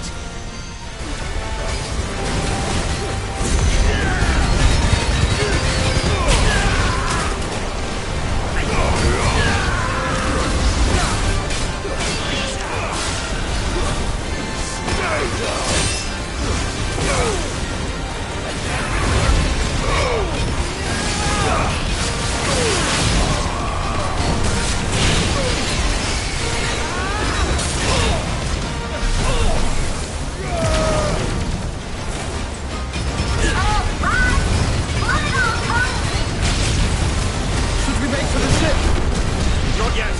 Wait for my signal.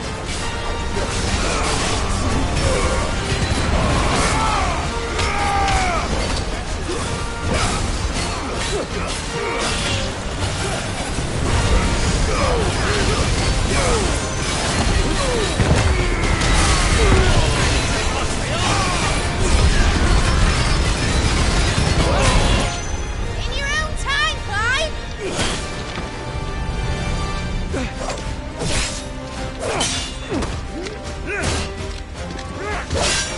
Right, grab for it!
Now, mate! Alright, engine full ahead!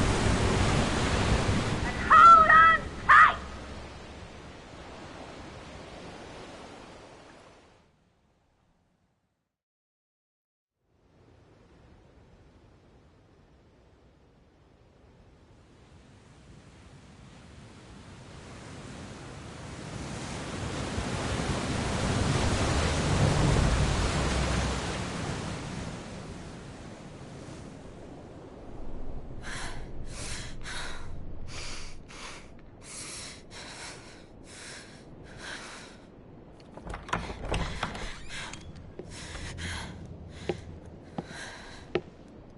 What do you want?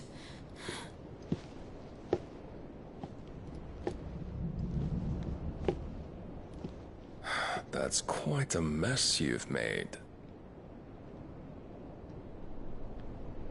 And wholly unnecessary.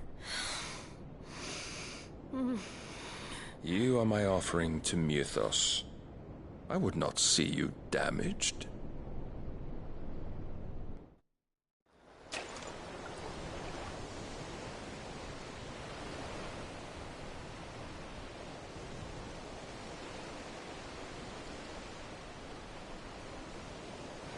Now back to your stations! Every bell spent treading water puts another league between us and the galleon.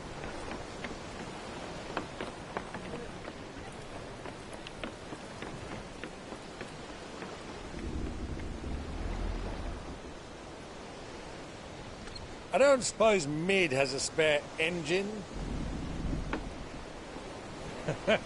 Since you rose from the grave, my fortunes have plummeted. Are you absolutely certain of this quest of yours, Clive? The foes you face are as terrible as they are numerous. Aye. And they'd have us live and die on their terms, which should answer your question. Ah. You have that same stubborn look as your father did when he set his mind to something. On the battlefield, I am but a single axe. A deadly one, mind, but a single one nonetheless. Yet what you require is 1,000, and I believe my old friend in Brandalar can provide them.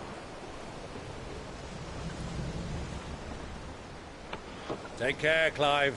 I have many more tales of your father's exploits to share. And I cannot very well do that if you're dead. Again. Good luck, Uncle. And may fair winds attend you. As for you, Joshua, take care. I shall do my best, Uncle. Farewell, my nephews. When next you see me, it shall be with an army at my back.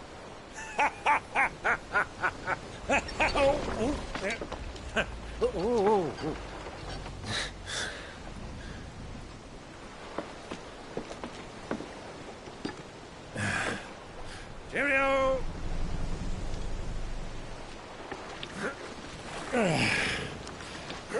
Oh, yeah. Do keep up, my boy.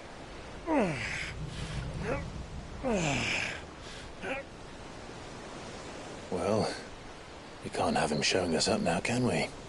We would never hear the end of it.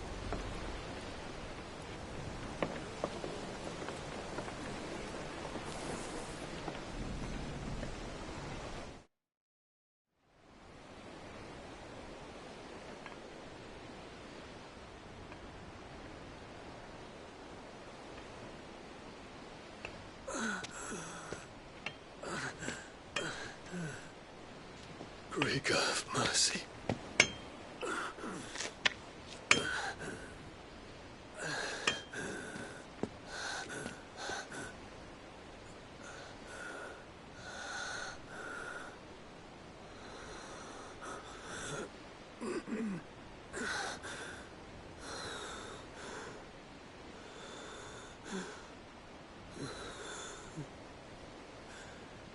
All this.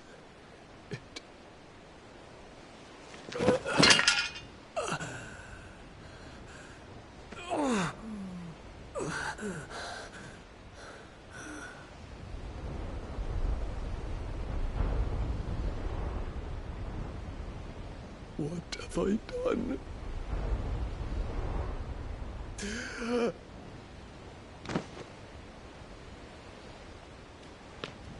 My lord.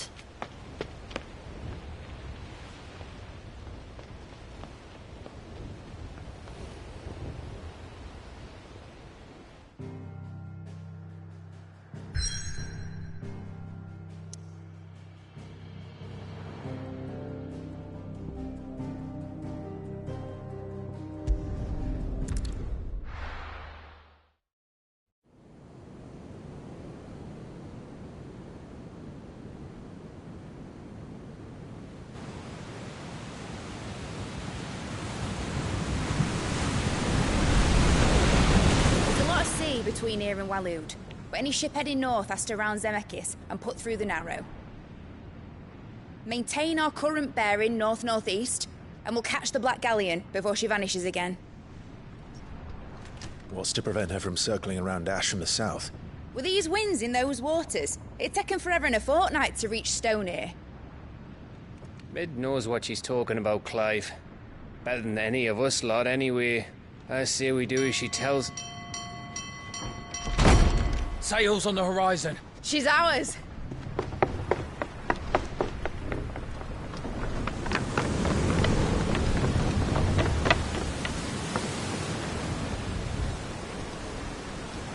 Look alive, boys! Full ahead!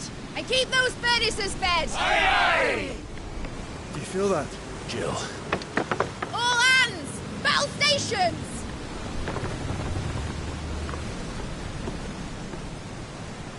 Let's see what this girl can do.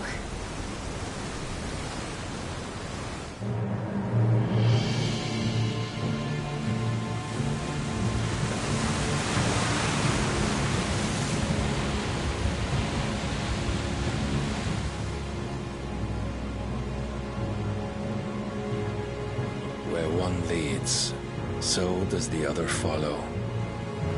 A bond of consciousness which joins them, condemning both to the same fate.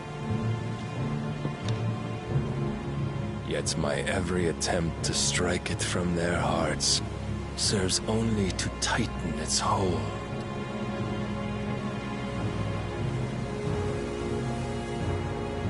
Fascinating.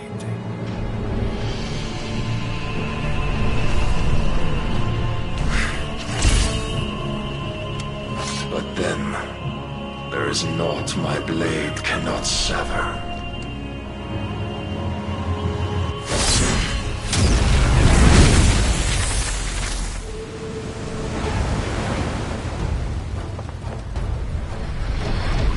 Great Gregor's gas!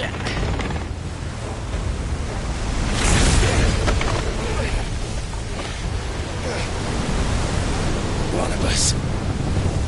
Hard a port! Heads down, you brutes! And brace for impact!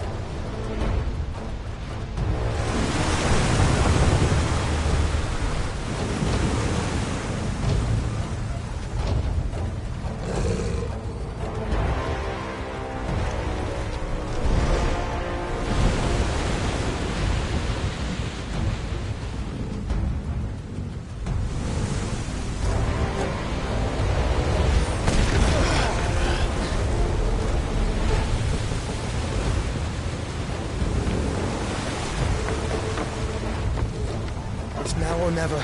I'll find her.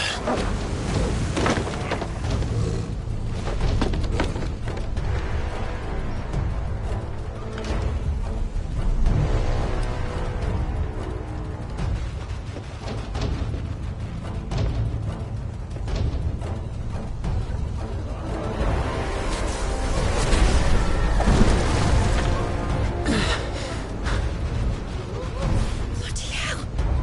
How to stop it!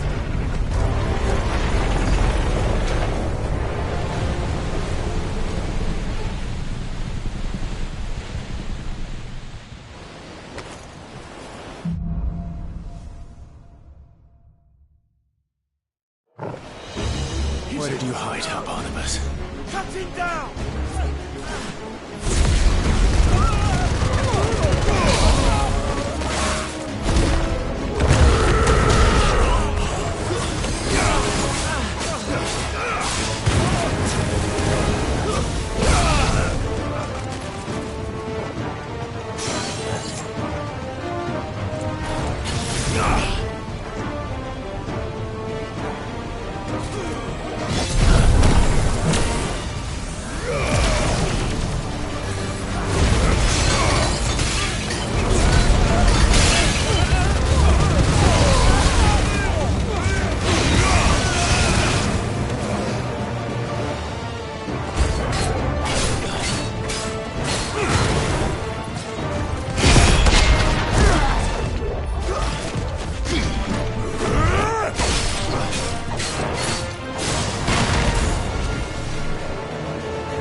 We'll fight at last. We're all going to die. First on the butcher's bill. I need to hurry.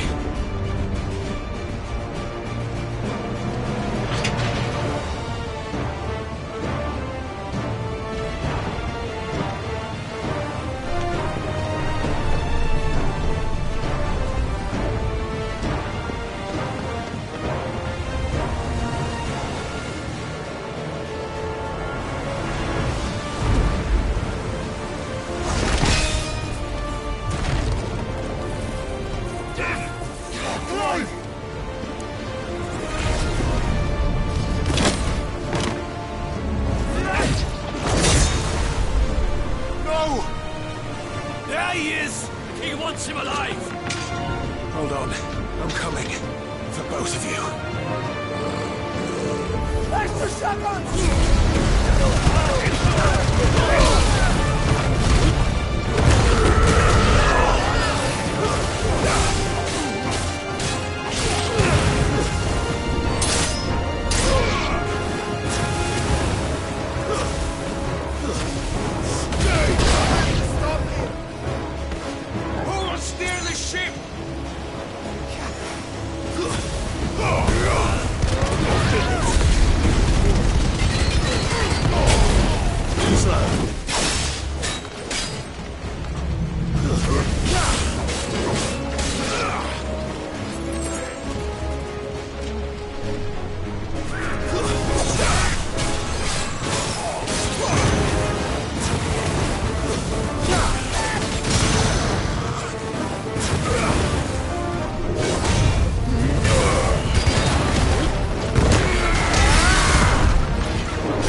Jill! You came. Get back!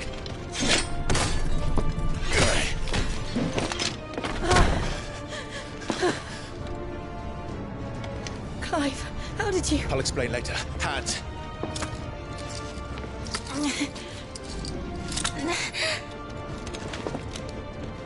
Can you walk? Out of here I can.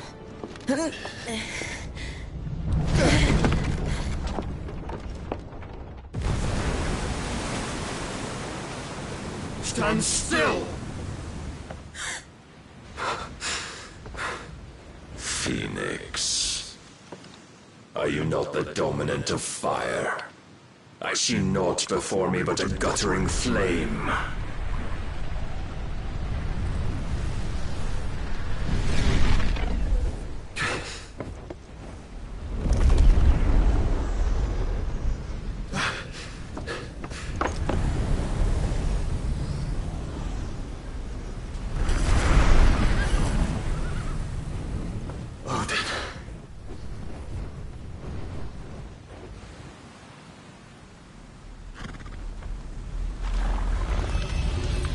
In earnest, then.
Can you go on? I think so.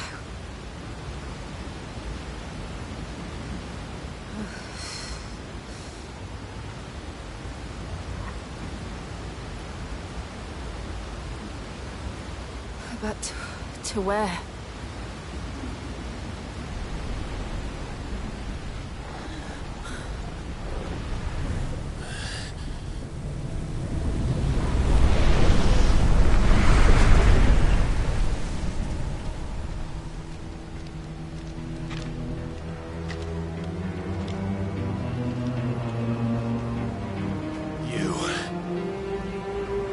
What did you do to Joshua? The Phoenix? Oh, I expect he will survive. This consciousness in which you coil your feeble souls is grown thick with desperation. And thus has my master turned to my blade.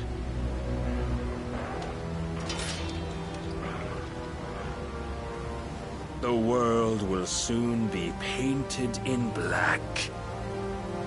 And all that live shall gather in death's autumn wake. Not if we remove the cause of this misery. Not if we destroy the last of the Mother Crystals and restore balance to the world. Come. Do you truly think it's so simple?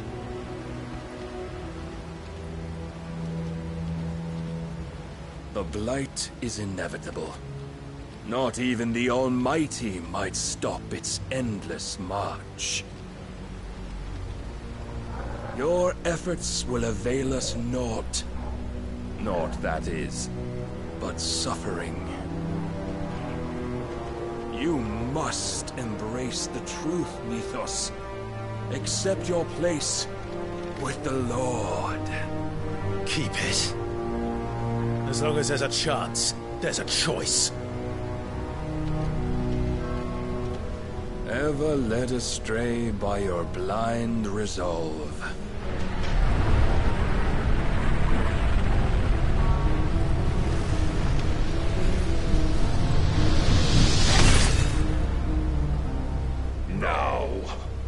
It is time you learn the inevitability of your divine fate.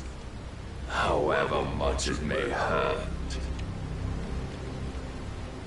Get as far away as you can. Clive, no. Trust me, Jill.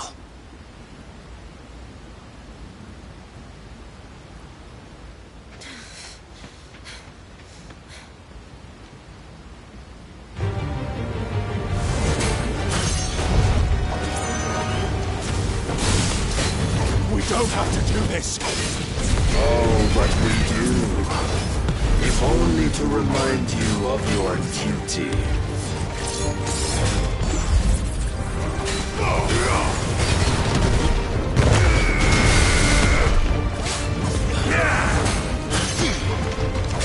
In the short time since our last meeting, you have grown much. Yet as a vessel, I fear my lord will still find you lacking. Defend yourself!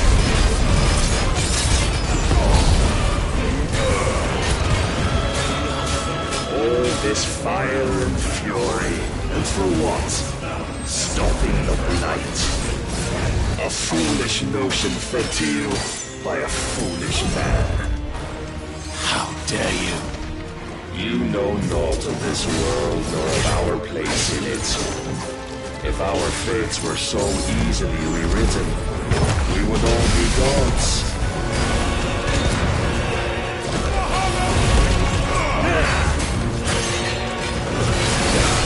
I have seen enough. If reason cannot sway you, there are other means of persuasion that might.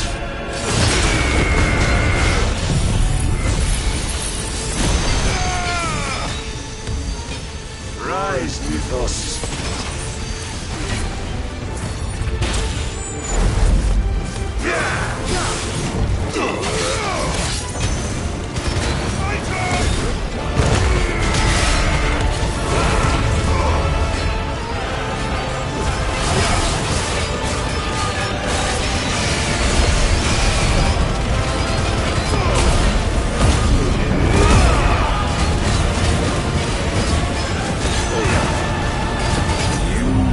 Assume the mantle you've been given.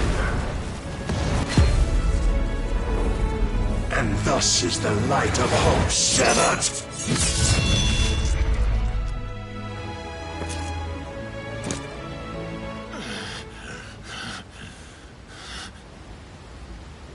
You would yield so soon.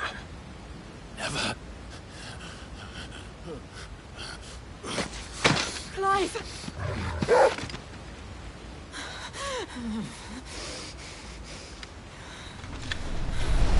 Do you not see? Your iron will weighs you down, dragging you ever further from your purpose. And what is my purpose? Mythos. Who are we? What are the dominants? The breath of the Creator still warm on our lips. We carry his light that we might guide the masses in his name. We are but mighty acts of God.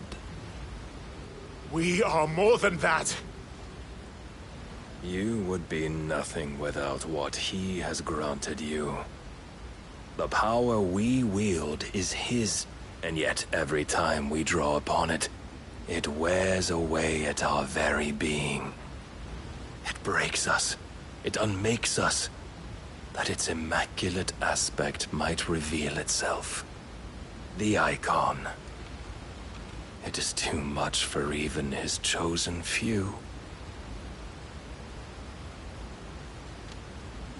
Apart from you, Mythos, you wield the might of many, yet your body does not answer for its avarice. What are you saying? What I am saying is that we dominants are a means to an end. We were created for you, that you might drink deep of our strength and thereby fulfill your divine purpose. Which is? To feed. As you would know, could you only look beyond the walls of your prison of self-regard. As long as you choose to ignore this, you shall never penetrate my defenses. Still, you may take solace in the fact that you are not alone in your plight. The chains of volition shackle all of mankind, but there is yet cause to rejoice.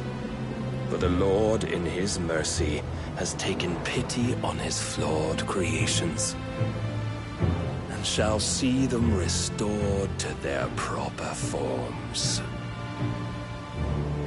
And what exactly would that be?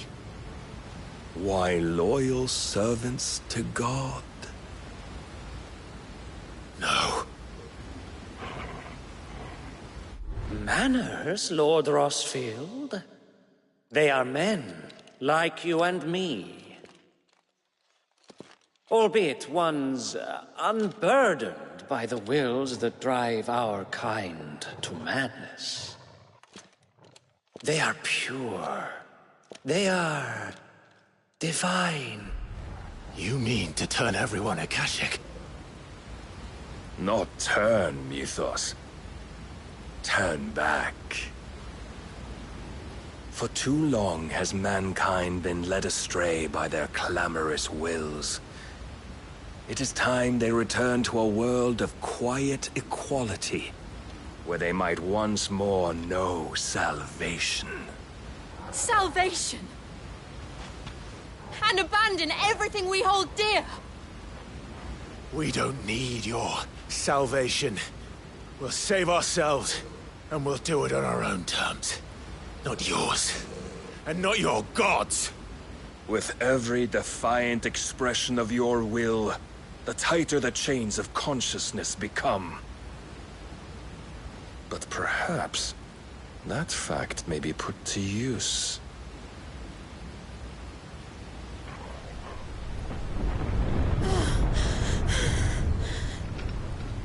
Clive!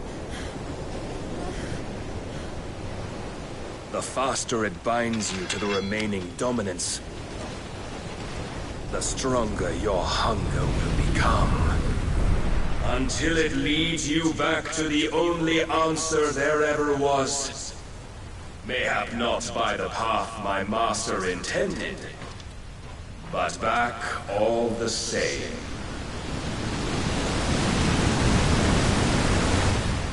Ash is not far. I could freeze a path. You're in no fit state. Probably not, but I can try.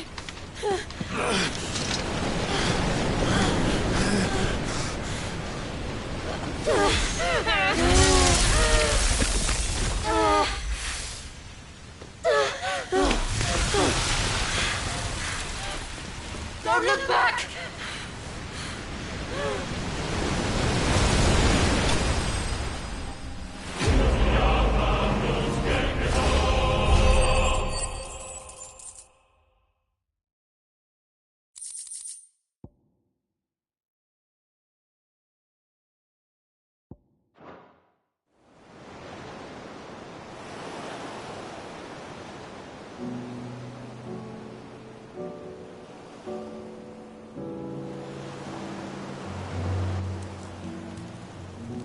I hope the others are safe. The Enterprise was clear of the gap when we fell. They made it, Jill. And they will have seen the ice where it led. We need only wait till dawn.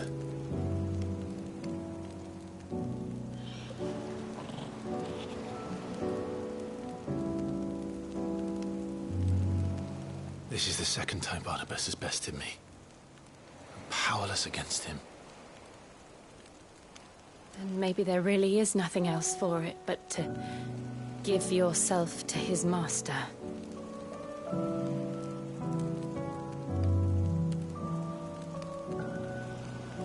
Only you won't do that. The Clive I know would never do that. So you believe? But do you really know me? If what Barnabas said was true, then I'm more monster than man. Each time I summon the flames from within, I burn away the things that make me who I am. Do you, though? Think of what you've used that power for, of all the people you've saved. It doesn't matter how or by whom it was granted, only how you choose to use it. And you've chosen to use it for good, haven't you? I've also used it to kill. What if that's my purpose? What if it's all I'm good for?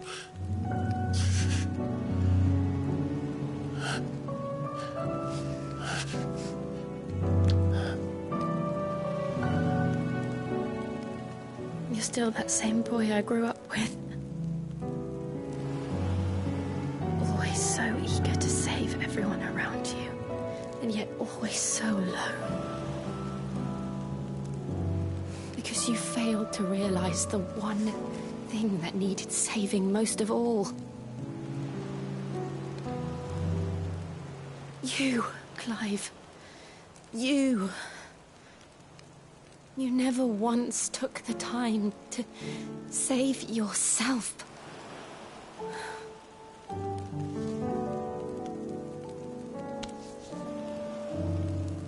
Myself.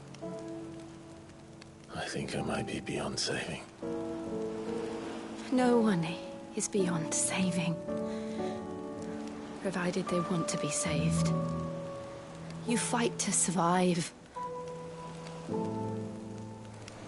And you survive so that you may protect those you love. It's what you do. What you've always done.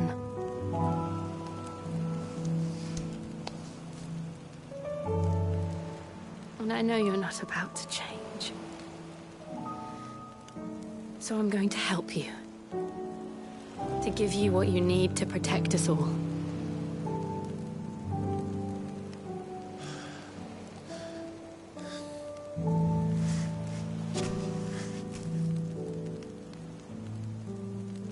Jill.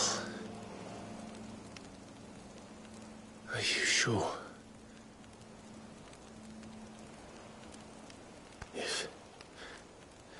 If this is what you want, then...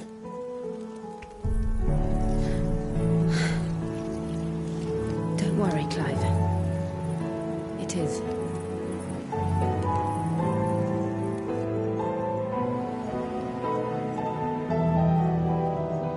This burden, I'll give you the strength to bear it alone. But I'm not alone. These burdens I carry, my sins, my pain, my sorrow, I see now that they are all a part of me.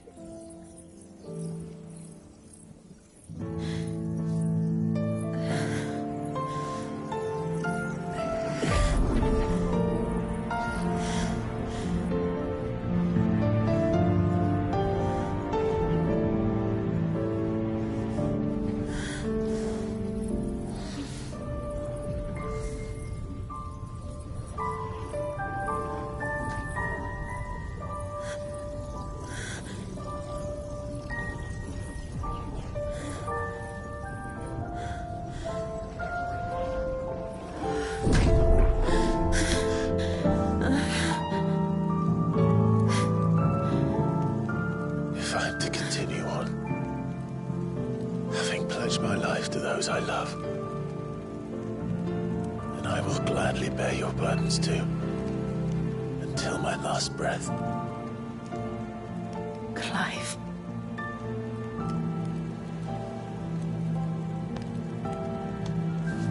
I promise you, Jill,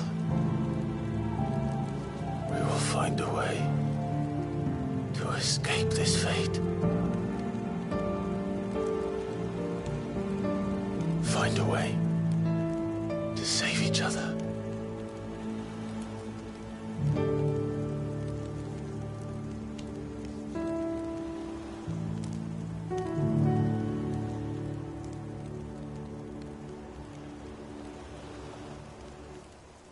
that we might one day look upon the moon again, together.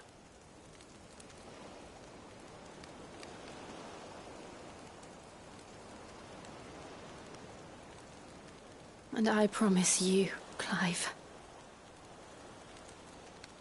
that I will be there, no matter what you must become. I know.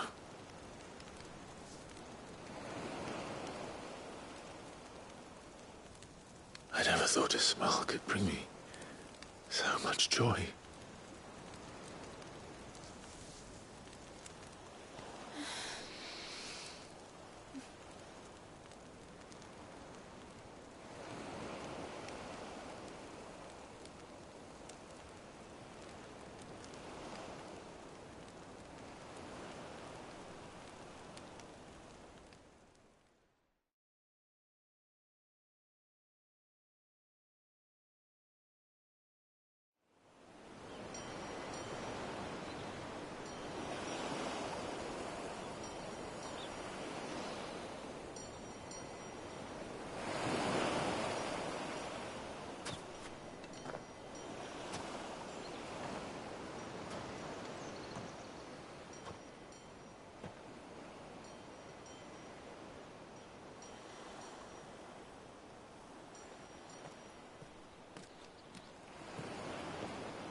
What of Barnabas?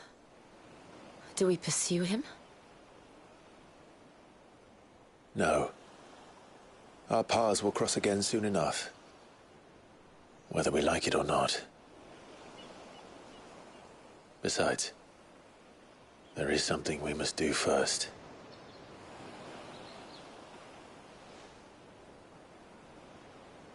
Of course. Drake's spine. The last Mother Crystal. The Einherjar is at the bottom of the sea. Waloed won't dare move on Storm without her. But they know we're coming now. We'll need a plan. And a damn good one at that. Then let's go home and find one. Ash will have to wait.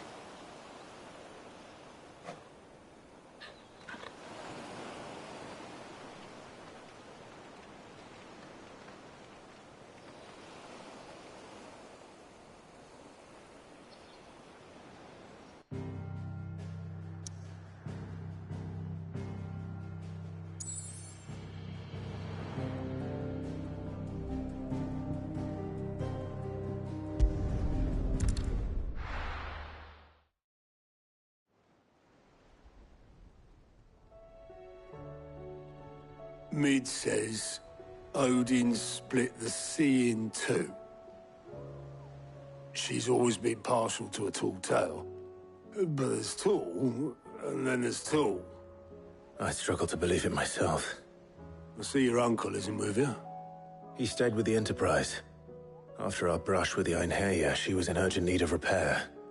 And my uncle knows a shipwright in Randalar. We're to join him there when we're ready to sail for Ash. You sure that's wise? Last I heard, the place was still overrun with Akashic. Show me a city where that isn't true. Ultima's plague is spreading. We're running out of time, aren't we? We've done our best to shore up that hideaway. But I doubt a few planks will stop what's coming. Still, we'll keep at it. Every little helps, I suppose. Let's hope so.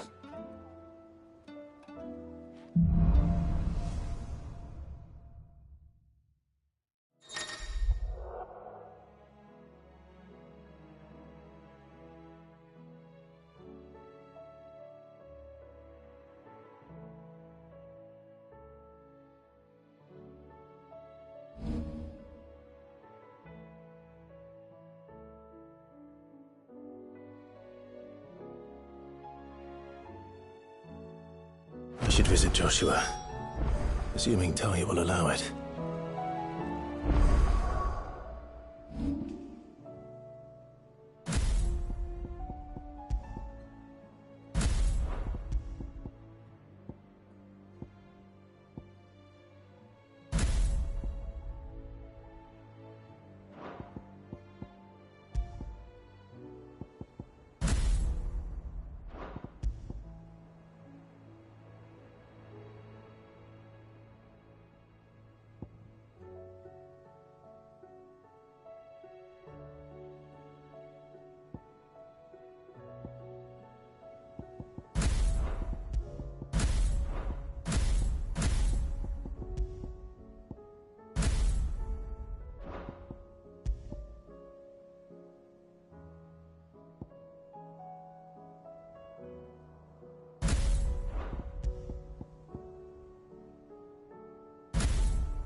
Clive. Here you go.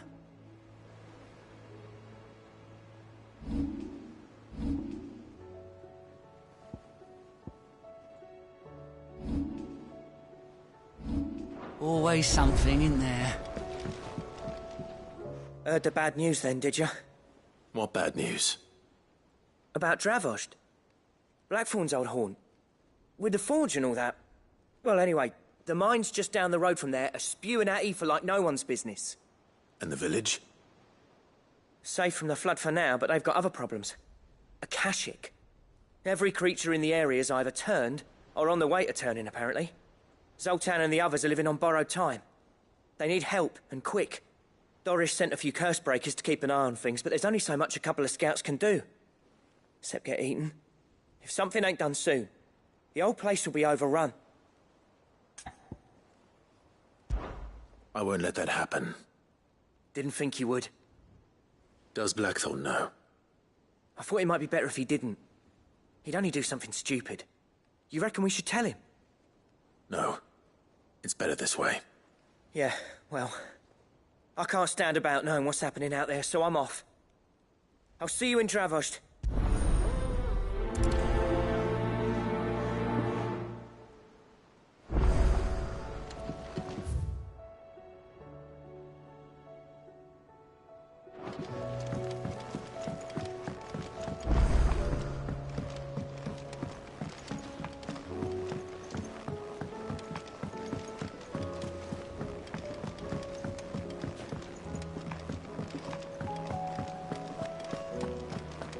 Don't tell me we've run out of papio nuts and all. So what do I owe the honour? Not saying fortune, do you?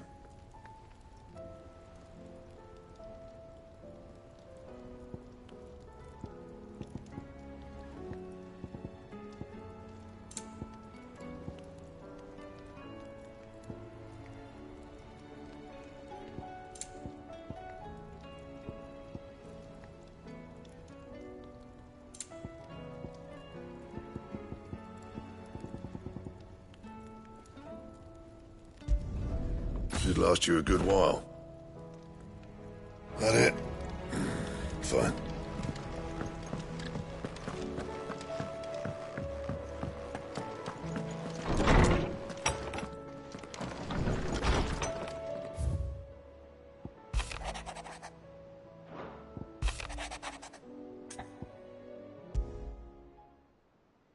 There's no way of knowing if Doris will confide in me, but I can speak to her at least.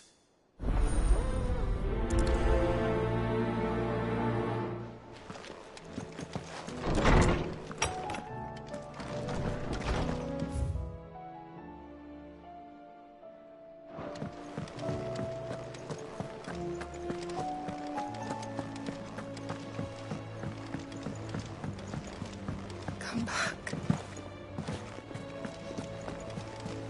Covered in nicks and lumps, the lot of them.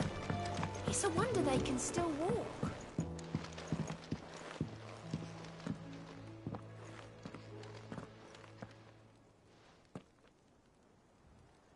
Where are you?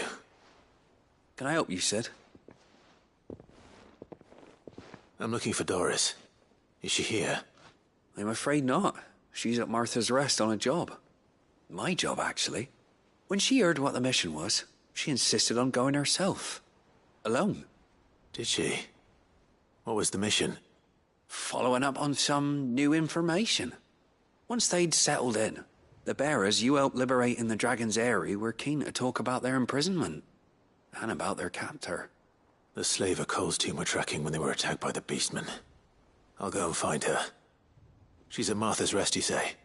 If she's not moved on already, yes. I hope everything's all right. Why would Doris insist on going alone?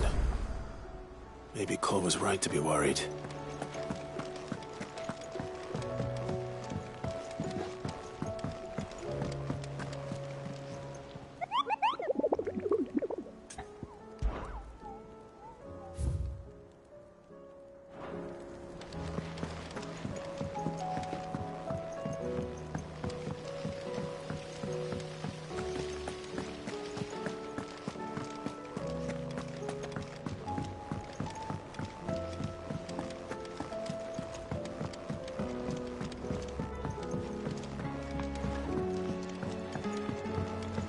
With Canva in the hands of Akashic. Ah, Sid. Just the man I was hoping to see. Did you have a mo? Don't tell me. You need more bomb ash. Oh no, we still got plenty of that left. I'm working on bringing another one of the Chief's designs to life. This time, it's a new smelter. It's got a reverberatory hood over the top for additional thermal amplification and a system of reciprocal recirculatory regenerators that let's just say it gets very blimmin' hot. A heck of a lot hotter than anything Blackthorn's got in his forge, that's for certain. Only mithril engines get hotter, and you can't chuck ore in one of them and get metal out the other end. Trouble is, we won't be able to make it out of any old rubbish, neither. We need the good stuff. And I hear you once helped Helena get her hands on exactly that. Any chance you could help me too? If it's for the good of the hideaway, I'd be happy to. Oh, it is. I promise you. So, what exactly is this good stuff you need me to find? We've got a couple of examples here. Spherical echoes, we call them. More fallen materials. So this smelter is similar to the mithril engine in more ways than one. That's right. They're a bit like the thermal helms. Fallen ceramics deal with heat like nothing else, see? And what's more, they're directional, transferring heat from the inside to the outside. But these things, they're all outside. If we line the hood with them, they'll reflect the heat right back into the furnace. We've collected as many as we can, and I know where we can get the rest. Trouble is, they're all watched over by their bigger, uglier cousins. So you want me to visit some ruins, destroy some echoes, and bring back the spheres they're guarding? That's it in a nutshell, yeah. We're only 3 short, mind. and we know exactly where they are. There's one up Amber Way, in that ruin that they call Lost Plume, and another in the Silent South, over in Dalmekia. Last one is in the ruins of Advent, which is in the Empire. All right then. Wish me luck. Will do. I'll be keeping all my fingers and toes crossed.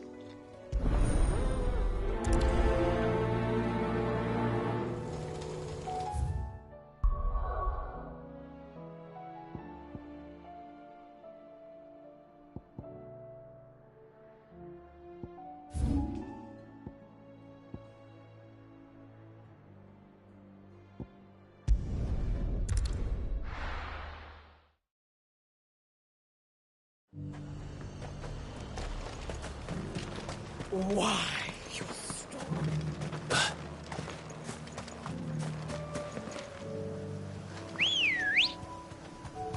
Come on.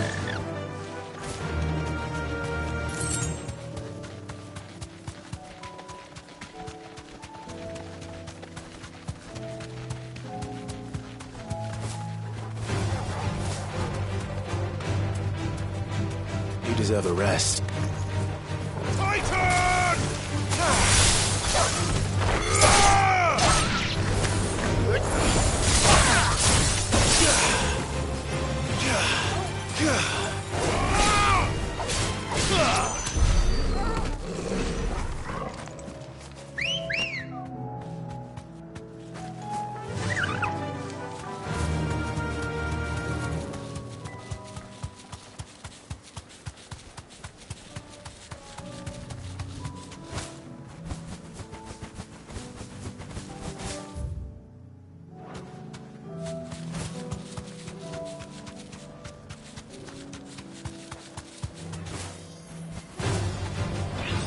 Straight home now.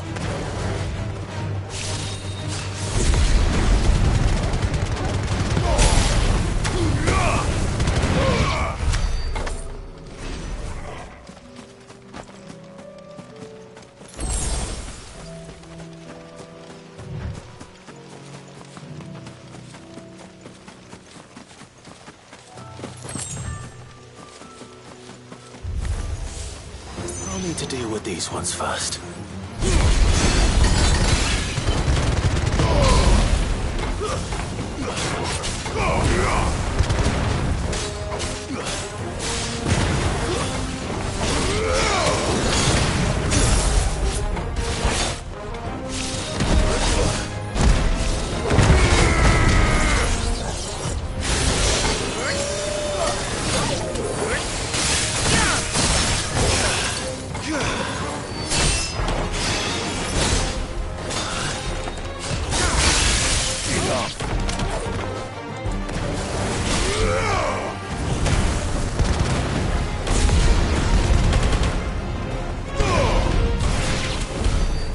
To find this spherical echo.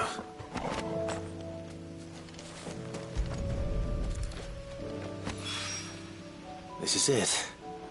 Right then. Just two more to find.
down. One to go.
This might take a while.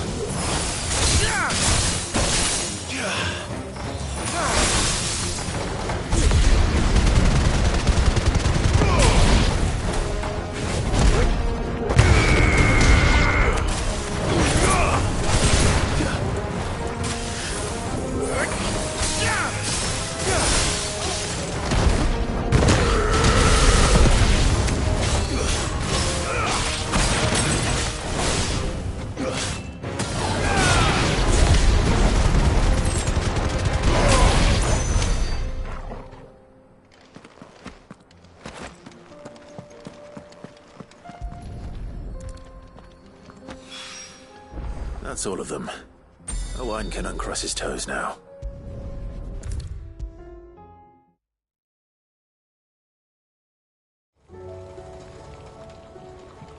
Ah, Sid! Wasn't expecting you back so soon. So, is it good news or bad? Good, thankfully. Here. Ah, that's brilliant! Thanks a blimmin' million! I'll fit 'em to the smelter right away!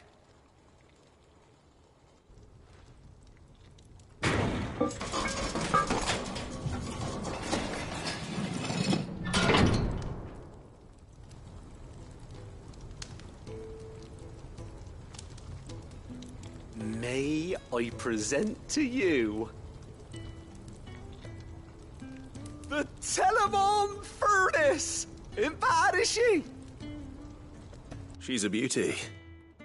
You saved my bacon again, Sid, and I ain't about to let your good deed go unrewarded. It's fine, really. My bag's flexible enough already. Oh, don't say that. I'm sure I can make a few improvements to it yet.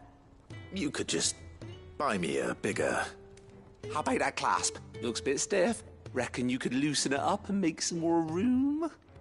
And I reckon I know how. With a new alloy we've been working on. The Telemon Furnace was just what we needed to perfect it. It's a metal, see?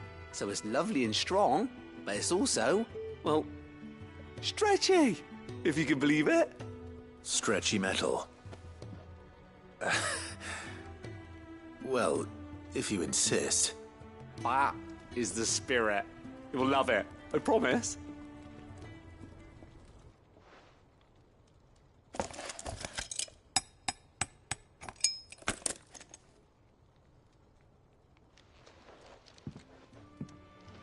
So, what do you reckon? It's actually quite ingenious. Thank you, Owain. Shh, don't mention it. You earned it.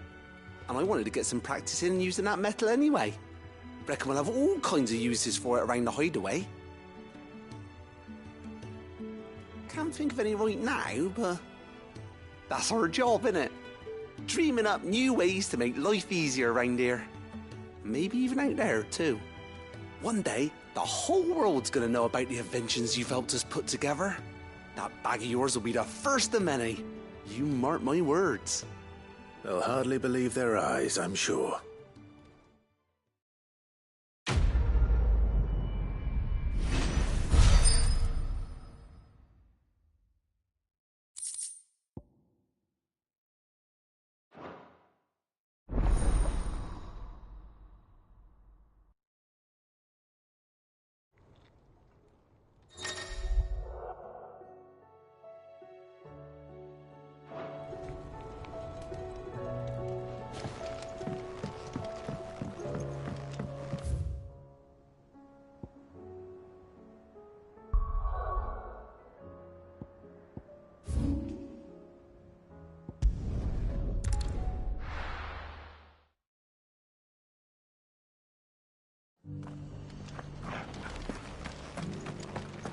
Doris should be somewhere nearby. Assuming she's still here.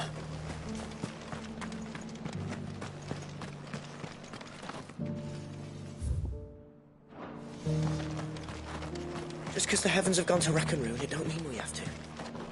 What are you after?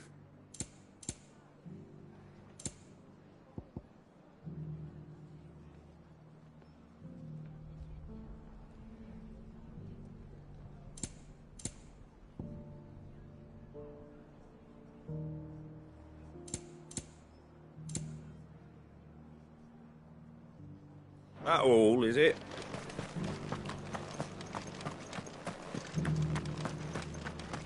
It doesn't still hurt, does it? It's been a pleasure, Doris. Just like old times. I'll give your offer some thought, my lady. How goes the investigation?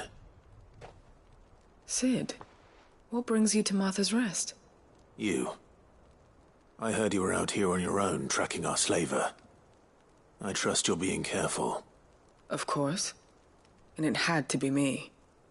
The bearers from the Dragon's Eyrie confirmed a long-held suspicion of mine that the slaver we've been tracking is an old acquaintance. She's no fool. If we'd come in force, she would have spotted us straight away, and then vanished without a trace. That was her just now, wasn't it? So, was it a fruitful reunion? I'd say so. She tried to recruit me. Seems her time in Rosaria is coming to an end. She's abducted bearers from across the region and is looking to smuggle them back into Sambrec. After her brush with those beastmen on the road to Northreach, she hired herself an Imperial escort, which she wants me to join. She's dangerous, Sid, but I think I can stop her. Then I'm going with you. I'll take care of the escort.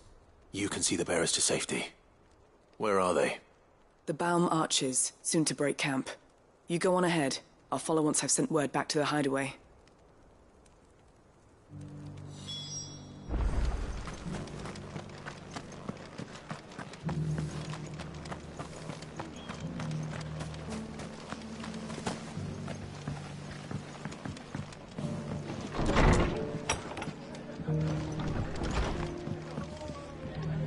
Ah, Clive, I was just about to send for you. I'd like you to take something to Sir Wade up in Eastpool. Seeds for planting. Thought it was about time they started growing their own food. I'll keep providing them with whatever they need in the meantime, of course. But if Eastpool's going to survive, it's got to be able to fend for itself. As have those poor bearers. They've lived their whole lives in servitude, but now they're their own masters. Small wonder they ain't got the foggiest how to provide for themselves. So it's up to us to teach them. And if you're wondering why you, well, the Wagoneers taking supplies up that way have been coming back with more and more reports of Akashic around the village of late. Sir Wade's putting a brave face on it, but I think even he's starting to worry. And if he's likely to share those concerns with anyone, it's you. All right. Thanks. Wouldn't ask if I didn't have to. There. That should be enough to keep him in Gazal Greens for a few years at least. Gazal Greens? Not the most mouth-watering crop, I'll admit. But they're hardy, they grow fast, and they fill a hole. Better that than something that'll wither away at first frost. And chocobos love 'em too, which is no small thing.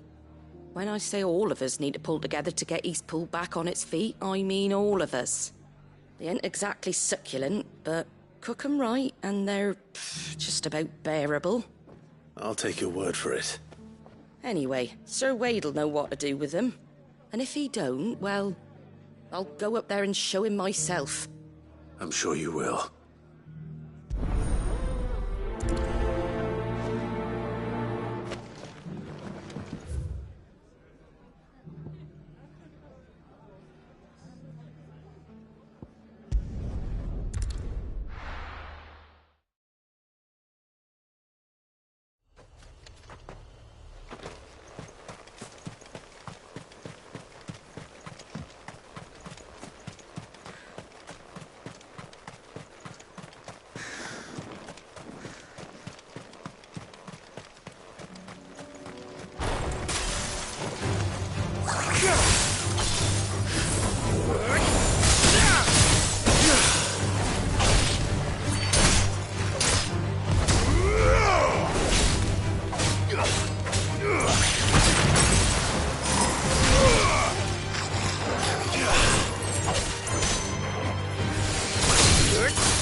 Fly, Ambrosia.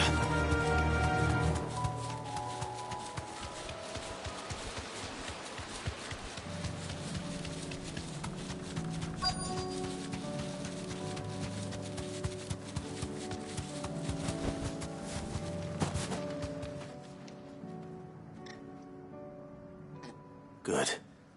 They haven't broken camp yet. How did Doris come to know a slaver, I wonder?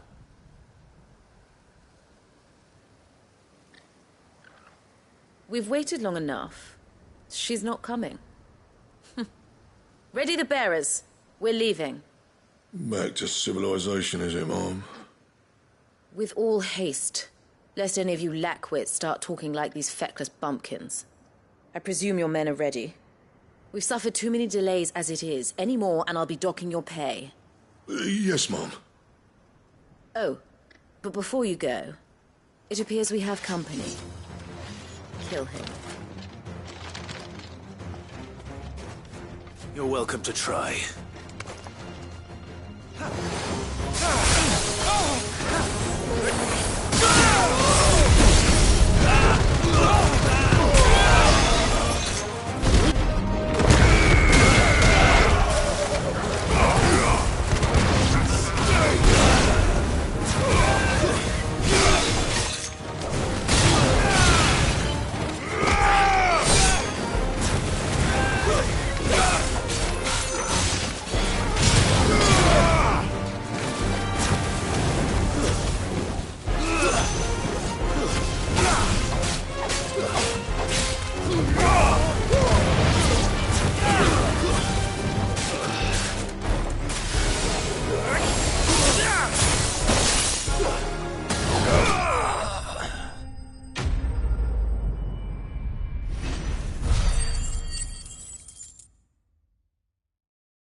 So much for your escort.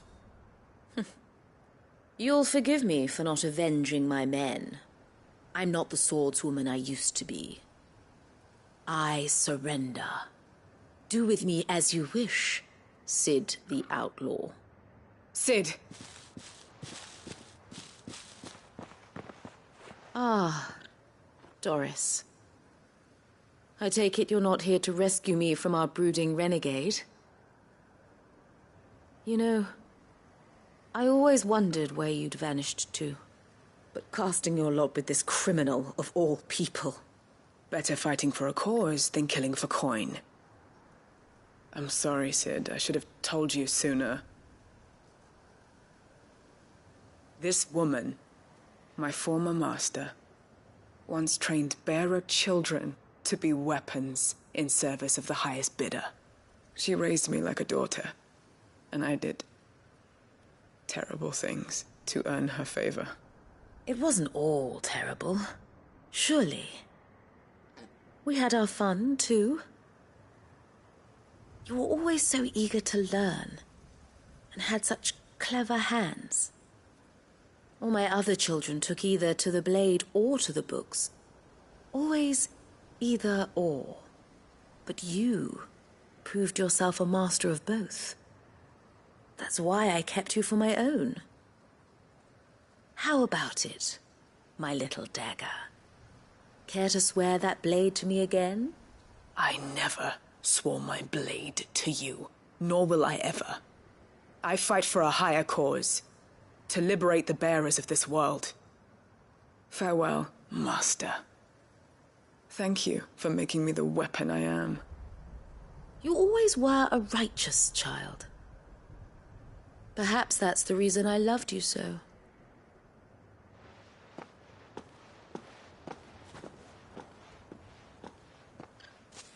What do you want to do with her? I am not the killer she wanted me to be. Not anymore. And she no longer has friends in high places. The Dame does, though. Her connections at the Imperial Court will see that justice is done. All right. If you're certain.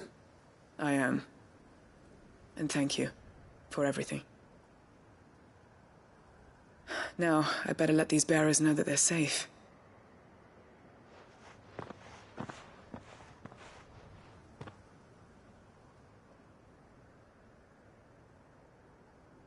And I should head back to the hideaway and put Cole's mind at ease.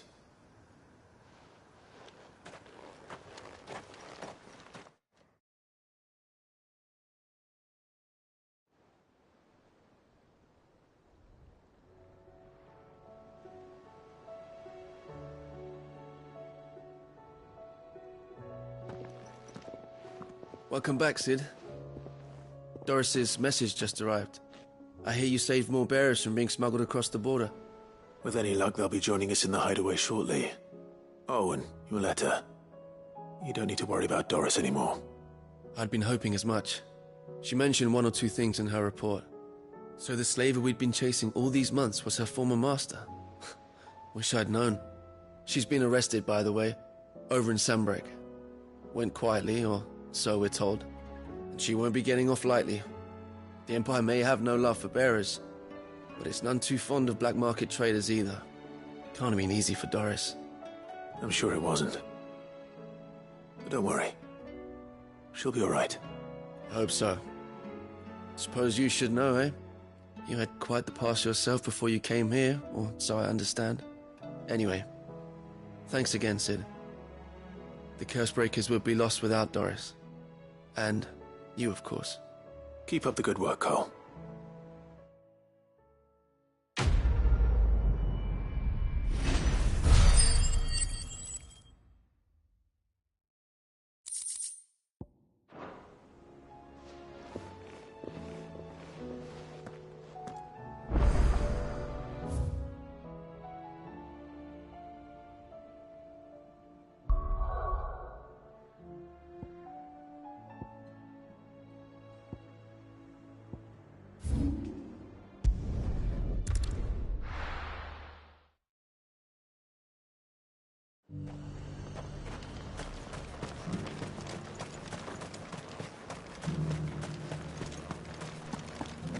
There were ghosts at the gates not days ago.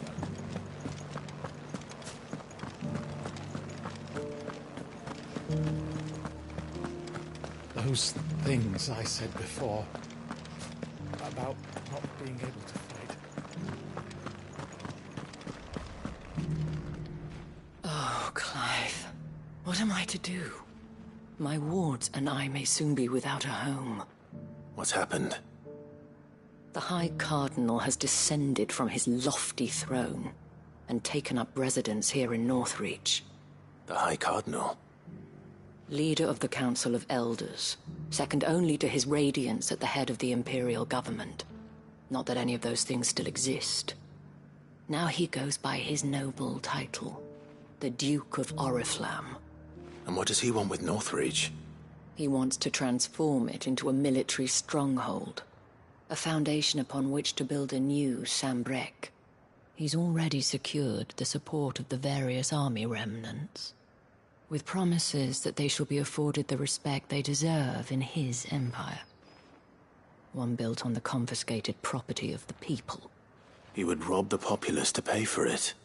Believe me, I have used every means of persuasion to discourage him from this folly. But for whatever reason, he will not listen to me. What does Captain Philippe make of this? When the town was under attack, it was him the soldiers rallied around. Couldn't he use that influence again? How? By speaking out against one of the most powerful men in Sambrec. A man whose stated aim is to revive the empire Philippe's comrades swore to serve, and to improve the soldiers' lot within it. The captain can offer them a regular supply of gruel, and an occasional trip to the Vale to help them forget the terrors they face each day. The Duke offers them a vision of strength and safety. No. Any attempt to incite mutiny would cost Philippe the support of his men, if it did not cost him his life. But given the mood around town, mutiny may yet be unavoidable. The people have little appetite for further deprivation, least of all when it serves only to elevate others. And who could blame them? Clive, would you appeal to the Duke on my behalf? For your services to Northreach, you have the respect of the soldiers, and they will take you to His Eminence if you ask them. And unlike Philippe, no bonds of loyalty prevent you from speaking your mind to the man. Well, will you try? You could hardly fare any worse than I did. I'll see what I can do. Thank you, Clive. Tell me then, where will I find this Duke of Oriflamme? In the garrison? Overseeing the troops, yes. All right. Wish me luck.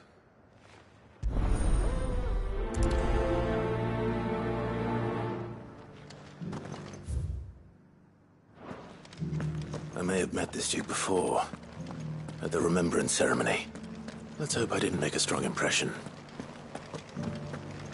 Those things I said before about not being... You needn't fret. The creatures have been...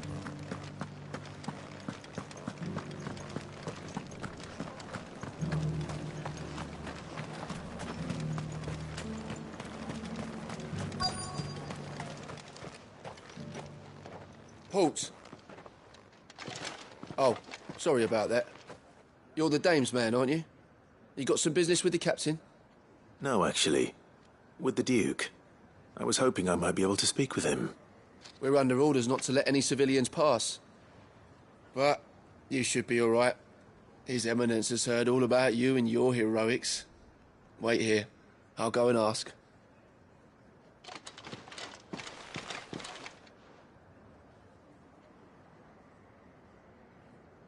So, you are the sellsword who lent his aid to the garrison.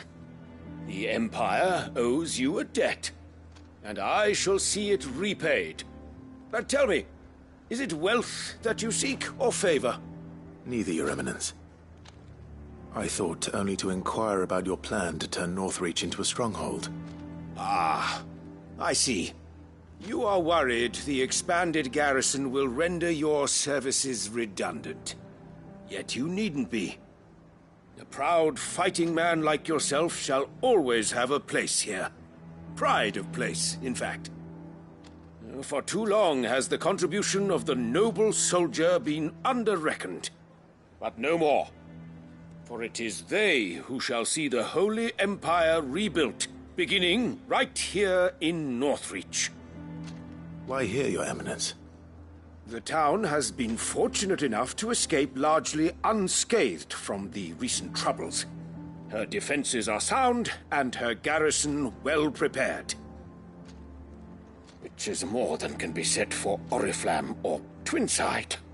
The Empire wants for a capital, and I believe Northreach to be the perfect place. With Caer Norvent as her citadel. Once we have seen to the refortification of both the town and the castle, We need only build a wall around both to create a city that would be the envy of the twins.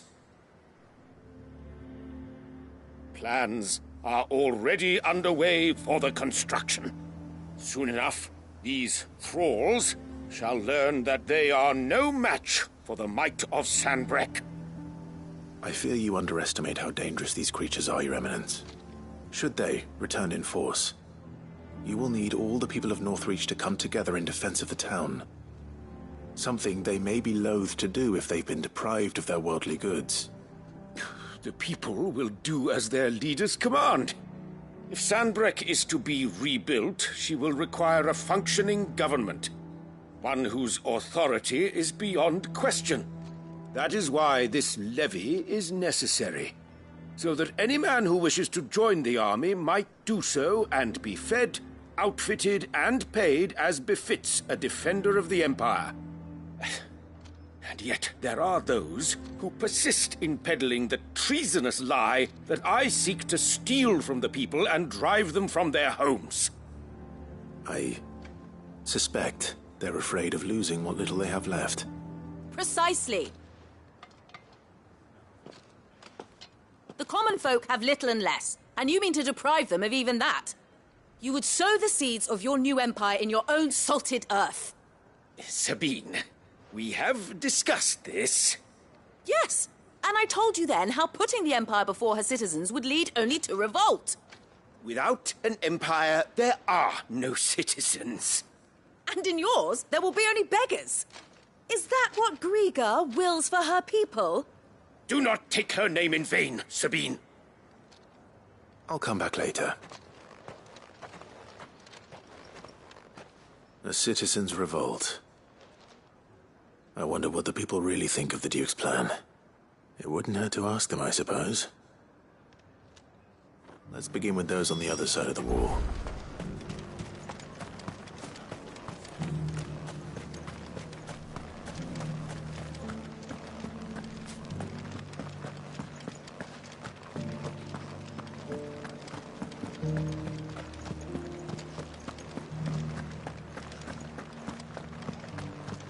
There were ghosts at the gates not days ago. All right there. What is it you're after, sir? Just your opinion, actually. I wondered what you thought of the Duke of Oriflamme. Oh, him. Not much. None of us traders do. It's thanks to nobles like him that we had to set up shop this side of the wall in the first place. Couldn't have the rabble getting any closer to the holy capital, could they? And now he's trying to drive us out completely, threatening to take everything we got from us if we don't clear off. If the dame said she wanted him run out of town, I'd be straight through that checkpoint, tar bucket in hand.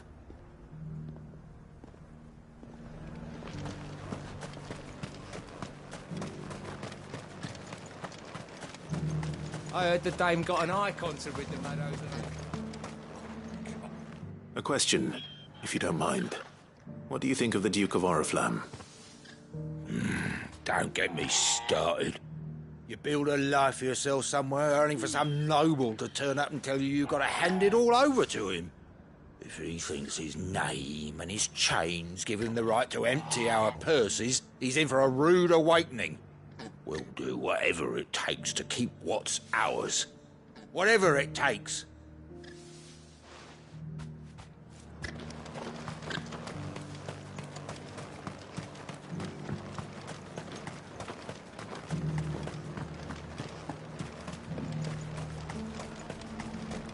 Why, your stall is as...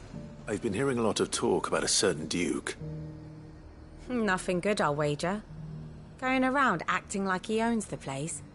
And with hardly a word to the dame. This is her town, not his. I take it you'd rather she was in charge. As far as I'm concerned, she still is. Just need his eminence to sod off back to Oriflamme. Well, the people seem united enough. What about the soldiers?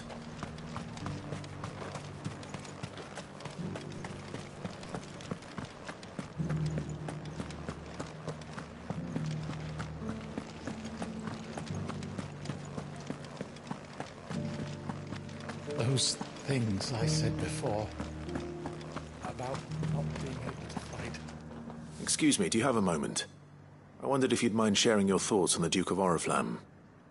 Well, he's made a lot of enemies coming in the way he did. But I mean, look around us. You can see the state the realm's in.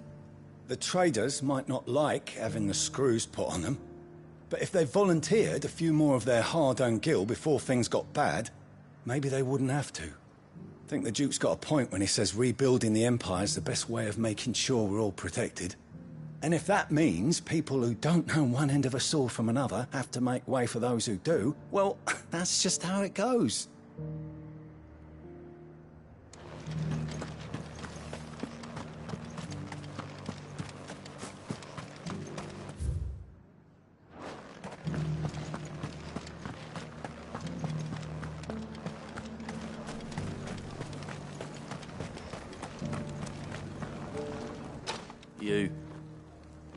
You're the one who was talking to His Eminence. On the Dame's behalf, yes. I was trying to persuade him not to take the people's goodwill for granted, but it seems my words fell on deaf ears. What do you think of his plans? I'm a soldier, mate. He tells me what to do, not the other way round. Listen, I've got nothing but respect for the Dame, but I've got a family to look after. That's where my loyalties lie, not with the town or the Empire, but with my wife and children.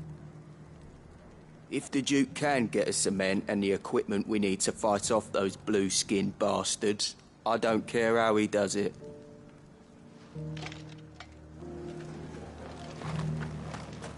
As long as you remain, the Vale will see to your needs. I hear the Duke of Oriflamme plans to turn this town into some sort of fortress. Do you think that's a good idea? It's not for me to say. All I know is that unless the Emperor orders me otherwise, His Eminence's word is law. Look, no one likes all these taxes and tariffs, but empires don't come for free. And once Sanbreque is back on her feet, we'll all reap the benefits. Let's see what Philippe makes of all this. Sabine. What embarrassing me.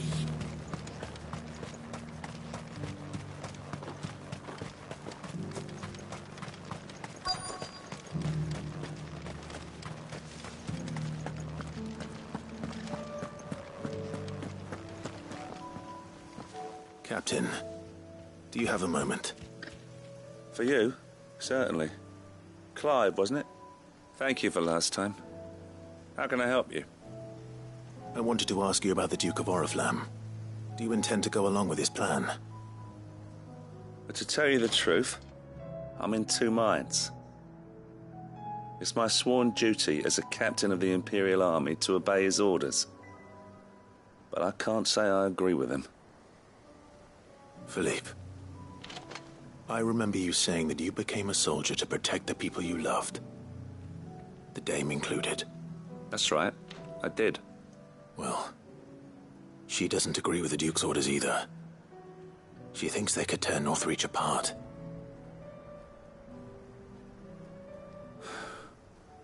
And she's probably right. Thank you, Clive.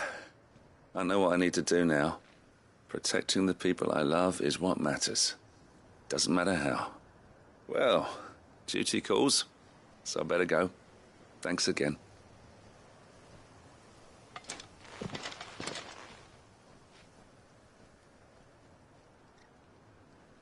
It seems Philippe wants to do the right thing at least. I expect Isabel will be pleased to hear that.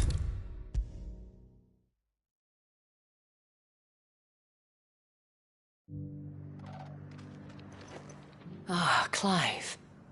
How did you fare? Were you able to speak with the Duke? I was, but...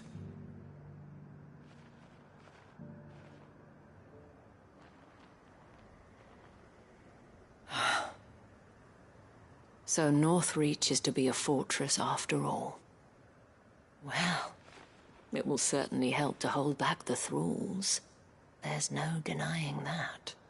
Though I doubt it will come as much consolation to the townspeople whose worldly goods are confiscated to pay for it. They deserve to be heard, Clive. To have a say in this new empire the Duke means to build. Sadly, His Eminence values their obedience more than their opinions, and hopes to reassert the authority of the state. I fear he sees the people as mere pawns on his chessboard to be sacrificed for the greater good. Needless to say, they themselves are of a different opinion, and would rather their destinies were in your hands.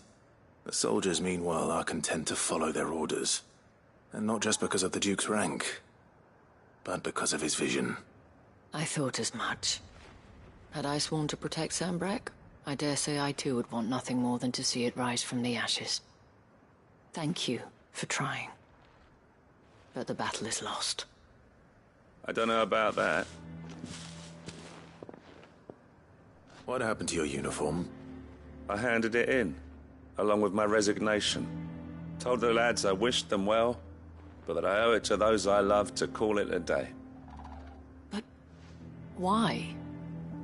Because I realize what really matters to me. Not following some nobleman's orders for the sake of it, but protecting what I care about.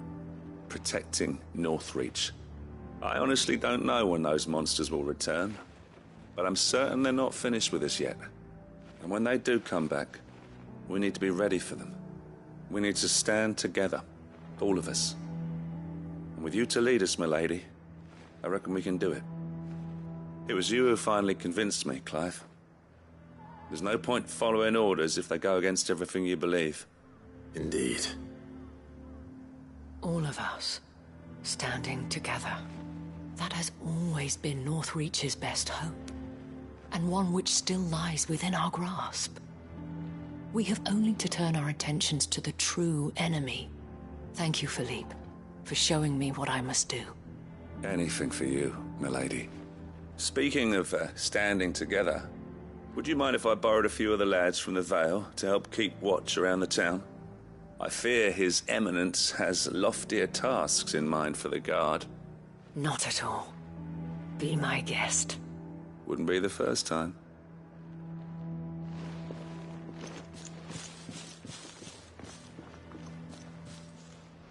There may be hope for Northreach yet, especially with men like you and Philippe to champion our cause. I, for my part, shall continue to work upon the Duke, in the stubborn belief that I might still tempt him into joining hands. But I suspect I shall have to call upon your aid again. Until then, Clive. Until then.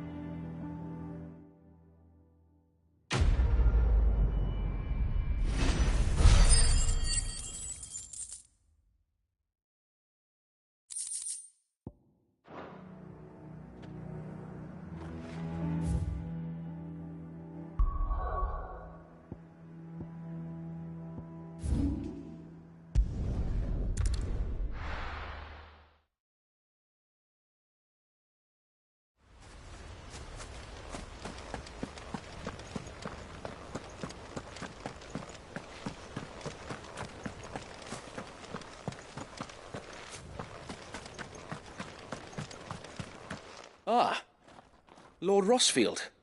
What brings you to Eastpool? A delivery from Martha.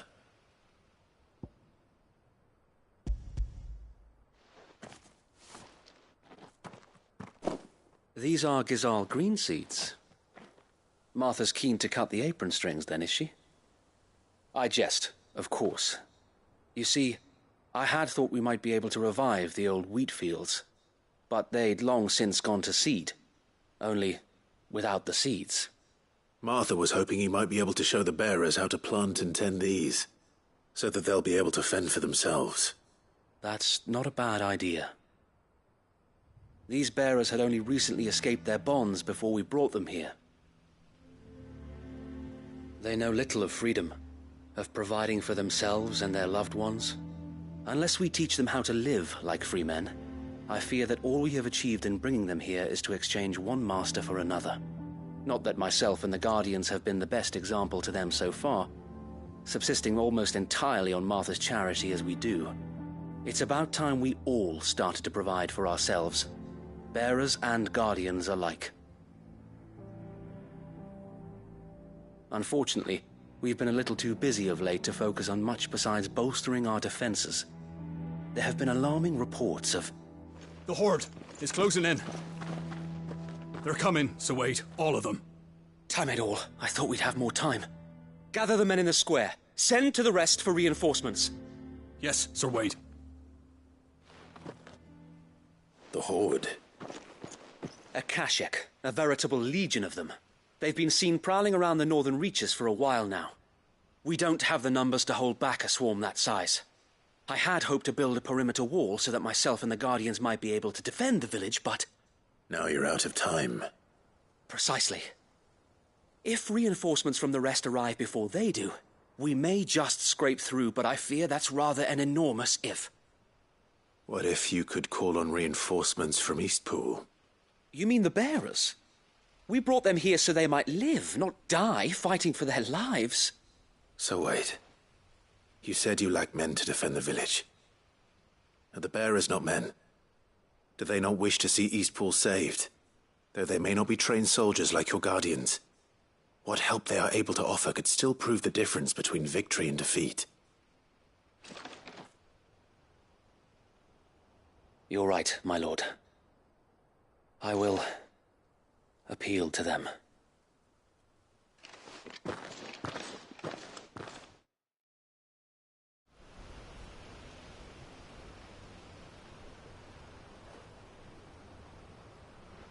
My friends, I humbly beg your aid. We Guardians are few and our enemies many. But I swear we can defeat them with you at our side. You would send us to the slaughter, to serve as bait for those fiends so that you and your men might be spared. And to think we trusted you. Say what you will, a home is not worth dying for. But it is worth fighting for. Sir Wade fights to give you lot a chance. Just like I do. Just like Sid does. We all wanted to give you a home where you could be free. And you got one, didn't you? This place, Eastpool. This is your village. Your home. And if you don't fight to protect what's yours, you'll lose it. You know I'm right. This world wants to take everything from you. Everything. Your homes, your freedom, your very lives. So then, are you going to stand by and let that happen to you? Are you going to accept fate like good little Bran did and die, having never stood up for yourselves? Or will you fight like free men and women?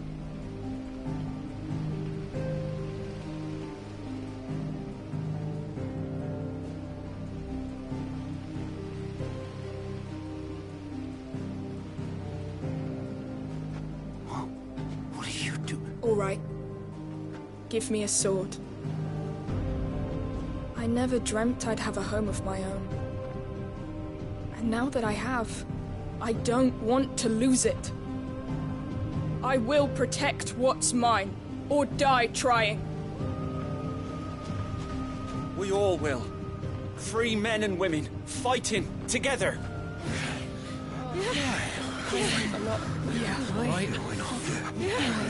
For Eastpool!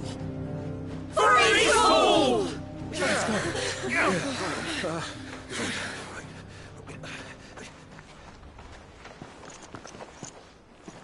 Thank you, Martha.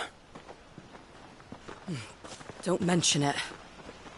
Just promise me one thing. That you'll show them how freeborn fight. Gladly.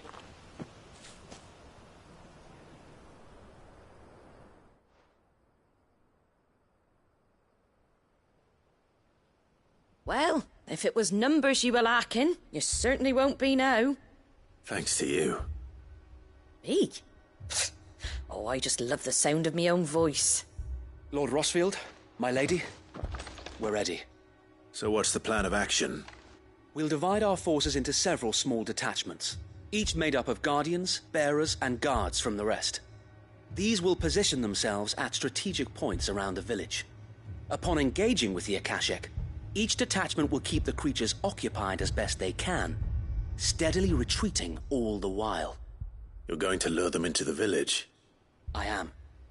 We will have neither the time nor the resources to treat the wounded, so injuries must be avoided at all costs. Instead, we will focus purely on defense at first. By coordinating our withdrawal through the use of messengers drawn from among the bearers, we will aim to have the swarm converge at a point of our choosing. With luck, that point will be the village square, the perfect place for our most able warriors to surround them and fall upon them, and for you and I to finish them off. A sound plan, but one that'll require a leader with a cool head and strong nerves to coordinate the retreat. I'd say you have both in abundance, Await, but you'll be needed. Please, leave the last of the fighting to me. Ha! And let you have all the glory. Sir Wade! They're here! Then you know what you must do. We work together, everyone playing their part, each shielding the other that no man might fall, that Eastpool might live on. For Rosaria! For Rosaria! We've no time to argue, my lord. I'll do as you ask. And I will do as you ask. Suppose we'd better do our bit too, then, eh? Right you are, Martha.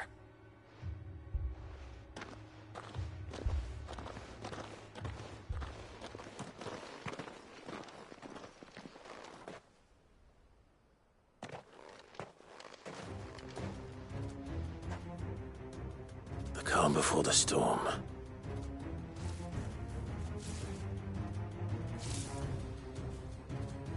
And here it comes. I will not let this village fall.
Looks like that's the last of them. Lord Rossfield! Change of plan! What is it? Owl from the rest. An Akashic curl's been sighted on Rhiannon's ride and is headed in their direction. Well, the better half of her guard is here. So wait, how many Akashic remain in Eastpool? Hard to say. My men are still facing some resistance, but I think the worst is behind us. I could order a detachment or two to fall back and... No. Let them finish the job. You stay here too, Sir Wade. Your men need you. I'll go after the Curl. Join me only when Eastpool is won. If you're sure, my lord. May the Founder protect you.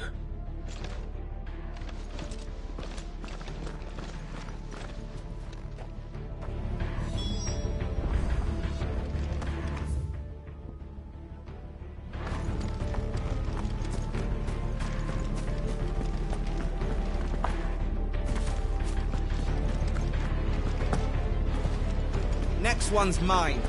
I might not know what...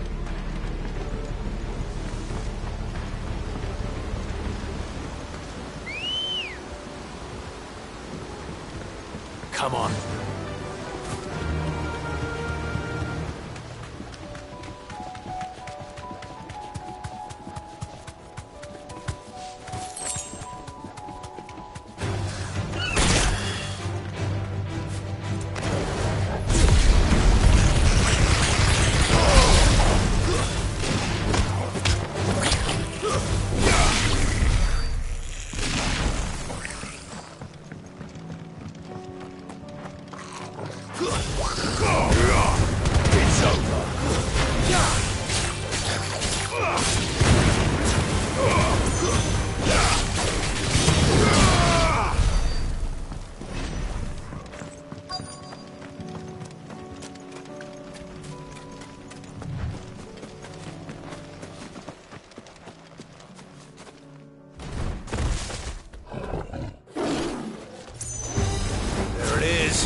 All right.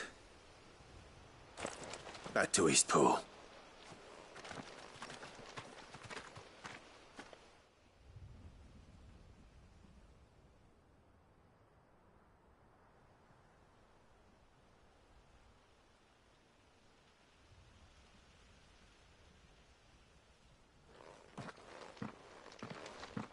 Lord Rossfield, the Curl, is it? It's dead. Thank the Founder for that. And for you, my lord. We were able to eradicate the rest of the Horde. I have guardians posted around the village to keep watch for further attacks, but all seems quiet for now. I hesitate to say it, but I think it might be over. I think it might.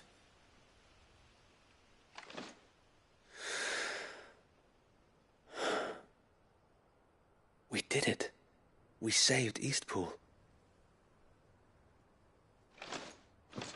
Thank you, my friends. Thank you. No, Sir Wade. It's us who should be thanking you. You brought us together. Showed us what it means to fight for what you hold dear. We never had nothing to call our own before. We didn't know what it meant to protect it, but now we do. We really do. Forgive us, Sir Wade. You and your people saved us, and still we doubted you. But there's no doubt in my mind anymore. We're free men now, so we have to start acting like it. We have to fight to protect what's ours, to protect Eastpool. And we shall. We all shall. Together. This is our home. And if anyone or anything tries to take it away, they'll have us to answer to. Come on then. Let's get to work. This village isn't gonna rebuild itself.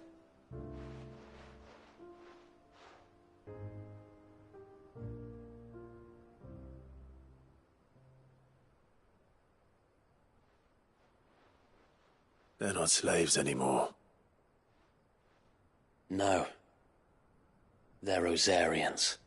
Your father took pity on the bearer's plight, and I believe if he were still with us today, this is what he would have wanted. I believe you might be right. I shall remain here, my lord, and do what I can to help rebuild the village. After all, this is my home now too. And I could hardly call myself an East Poolian if I didn't pull my weight. I think you'll find it's East Pudlian, Sir Wade. But you should be proud all the same. I'll have to pull my weight too. Can't have the rest getting outclassed. Speaking of which, I ought to be getting back. Can we continue to count on your support, Martha? Of course, and I'd be counting on yours too. Us Rosarians have got to stick together, haven't we? Indeed we have. And Clive, come by the Golden Stables when you get the chance. I ain't paid you for delivering them seeds yet. All right.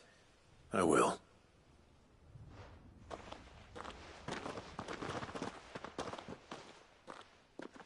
Lord Rossfield, do you remember our very first mission together? Clearing the goblins from the Stillwind Marshes? How could I forget?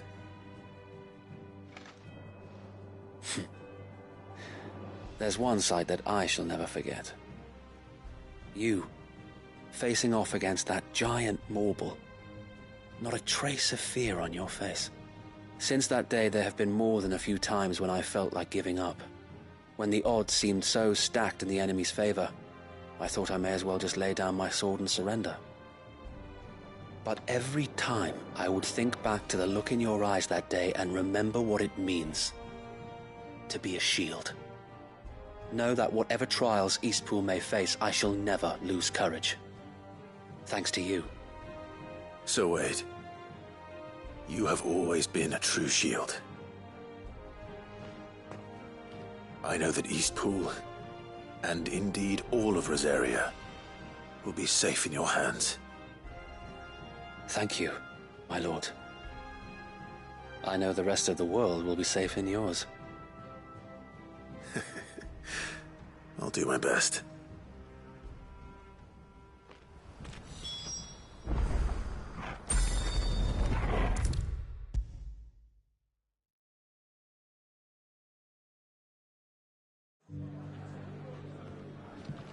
The hero returns.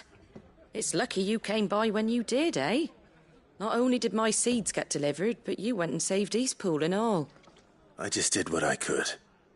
And it's only right that you get rewarded for it. Take it before I change my mind. Thank you, Martha. So, Eastpool's finally back on its feet again. And a home to free bearers. Who'd have thought we'd see the day, eh? Well, it was your idea. I know that, but I never stopped to think what it would mean. Bearers in charge of themselves, thinking for themselves, working for themselves. Like your hideaway, but not even hidden away. Though I suppose the rest ain't much different nowadays. You know, bearers living free like that reminds me of when I first met Sid. Loath as I am to recall that particular day. I take it you didn't always see eye to eye. What happened? Well, if you really want to know, I started doing what I do long before I met Sid. In fact, that's how I met him. Or at least how he came to meet me. He showed up at the stables one day, asking questions about who'd been buying up bearers. Founder knows what he thought I was doing with them. Running a hunt, poking around in their innards. Something awful, anyway. Me, I thought he was a new constable. Thought the game was up. But somehow we both managed to work out what each other was about. And before I knew it, the cheeky arse was rattling on at me about how I was doing it all wrong. After all my hard work. Told me I was giving them relief, but not freedom. That my bearers were still dying as slaves. Got right under my skin, it did. Told him if he didn't like it, he could bugger off and report me to the garrison. And do you know what he did? He smiled. And then he laughed. And then I did the same. We made a pact that day. That whenever one of us was in need, the other would always be there for him. And you were? Well, We both wanted the same thing, to make life better for bearers. Just like your dad. Do you know I was born right around the time Elwyn became Archduke? Growing up, I saw how he tried to change things. He certainly didn't lack for ambition, that one. Indeed. But the loftier one's ambitions, the harder they are to achieve. Which is why those of us who follow in their footsteps need to finish what people like Sid and my father started. Suppose you're right, aye. And if we don't manage it, there's always them who come after us. Good thing we've got a few half-decent sorts waiting in the wings, eh? It's almost enough to give you a little bit of hope. Just a little. Anyway, enough nattering. Better get back to work. Let's see about making everyone some dinner, shall we? The least the folks who saved Eastpool deserve is a hot meal. And you and me ain't gonna save the world on an empty stomach neither. That sounds like a wonderful idea.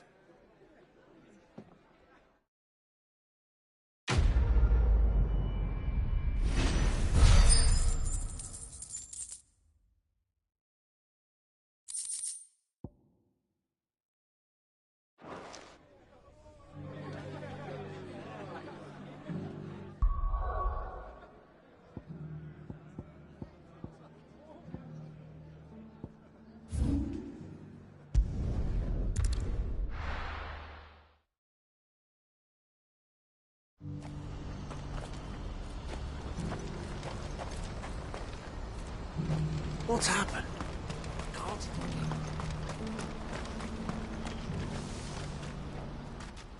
Clive. You'll be pleased to know that the negotiations are progressing well. That is good news. Yes. Our comrade in Randala has just sent word that the contract should be signed very soon. But I still have much and more to prepare. It's a huge undertaking moving this many bearers at once. You couldn't do me a quick favor, could you? What is it this time? More wild beasts? Nothing like that. I just need you to go over to the caravans and ask El how long we have until the bearers arrive. Find out exactly how much faster I need to get all these supplies moved. All right. I'll go and ask. Thanks, Clive. I owe you one.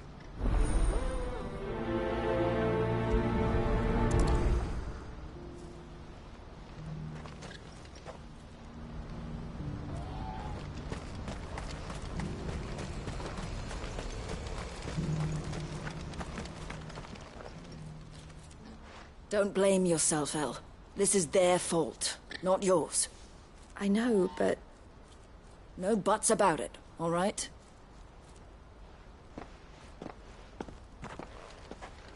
Is something wrong? Vonnie came to give me a message from our intermediary. The talks with the Republican army have fallen through. They've reached an agreement with the Silver Peak Consortium instead. Though prices have fallen of late, we deliberately offered above the going rate to try and deter other bidders. But the Consortium offered double what we did, and the army jumped at the chance. And you had no opportunity to make a counteroffer? None at all. And we were so close. El? What's happened? I saw Vonnie leaving. She didn't look happy. And with good reason.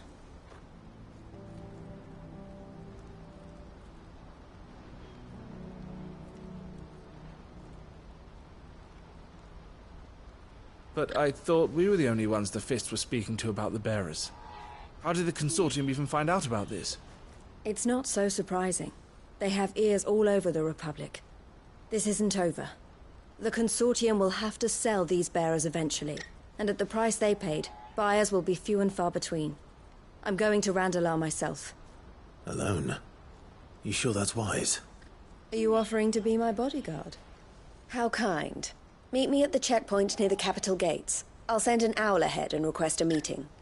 You go to Cashlock, Theo, and get everything ready. We've waited far too long as it is. Even if I fail to free these bearers, there will be others.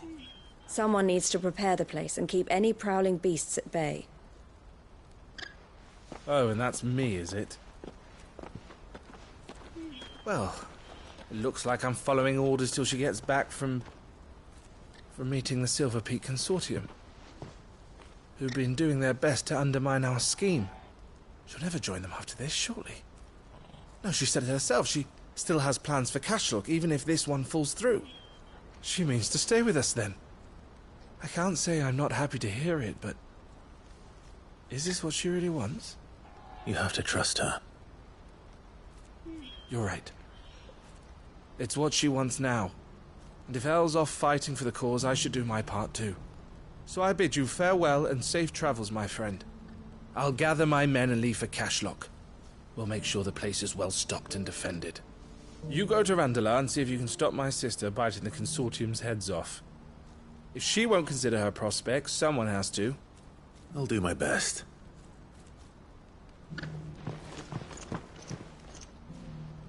All right. To Randala then. And better not keep Eloise waiting.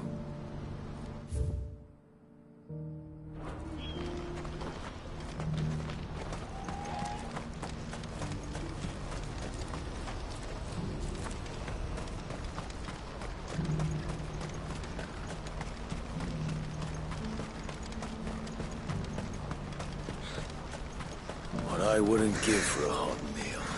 Looks like this is the end of the road for us. When are they gonna let us through?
I hope I didn't keep you waiting. Did you arrange to speak with the Consortium? Here they are now. You wish to consult with me? I did. It's about the bearers you recently purchased from the Fist. We had all but finished making arrangements to buy them ourselves. And then you stepped into the fray. You misunderstand. The Consortium had an interest in purchasing them from the very first. It was only our regard for you that kept us from bidding. But your hesitancy in accepting our offer to you suggested that the regard was not mutual. And so we resumed our business. I did not hesitate. I am simply not inclined to make such decisions without first giving them due consideration. But what is done is done. Come then. How much do you want for them? Alas, you are too late yet again. We rarely take on such unconventional merchandise without a purchaser in mind. The bearers belong to him now. Who is your buyer? A trader from across the water. A most demanding fellow, if it's any consolation. He insisted the bearers be fed, dressed, even given their own bunks for the voyage over. That's what you get when you deal with continental types. I wouldn't know. Oh yes, the culture on the continent is quite different to ours. They pay good money for bearers not fit for the knacker's yard, and treat them like kings. But as long as they pay... That does sound unusual. No matter then.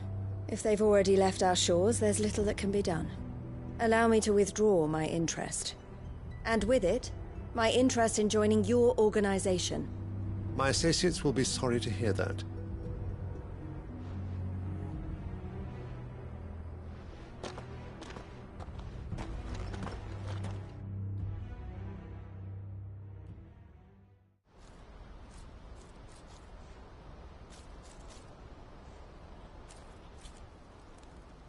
I'm sorry you weren't able to save them. As am I. But I only have myself to blame. He was right, you see. The Silver Peak Consortium did intend to buy those bearers before I did. Their representative hinted at a possible purchase when he came to recruit me. I feigned interest in joining them in the hope he might be encouraged to tell me more. And he did just that. As soon as he left, I sent my own offer to Randalar. So you never... No. I entertained the Consortium's proposal solely so I could learn more about those bearers. But I was a fool to think they wouldn't find out. I knew exactly who I was dealing with. You tried. I did. And if what he said was true, the bearers are to be well treated. Which is something, at least. But they deserved more. I wanted so badly to see them freed. Eloise! Eloise! Word from Cashlock. The village is under attack. A pack of beasts have come down from the mountains, and there's a dragon at its head. Theo and the others are trying to hold them off as best they can, but the odds are against them. They need help, and fast. Theo! I'll go on ahead. Thank you, Clive. I'll gather some men and join you there. Just... make sure he's safe.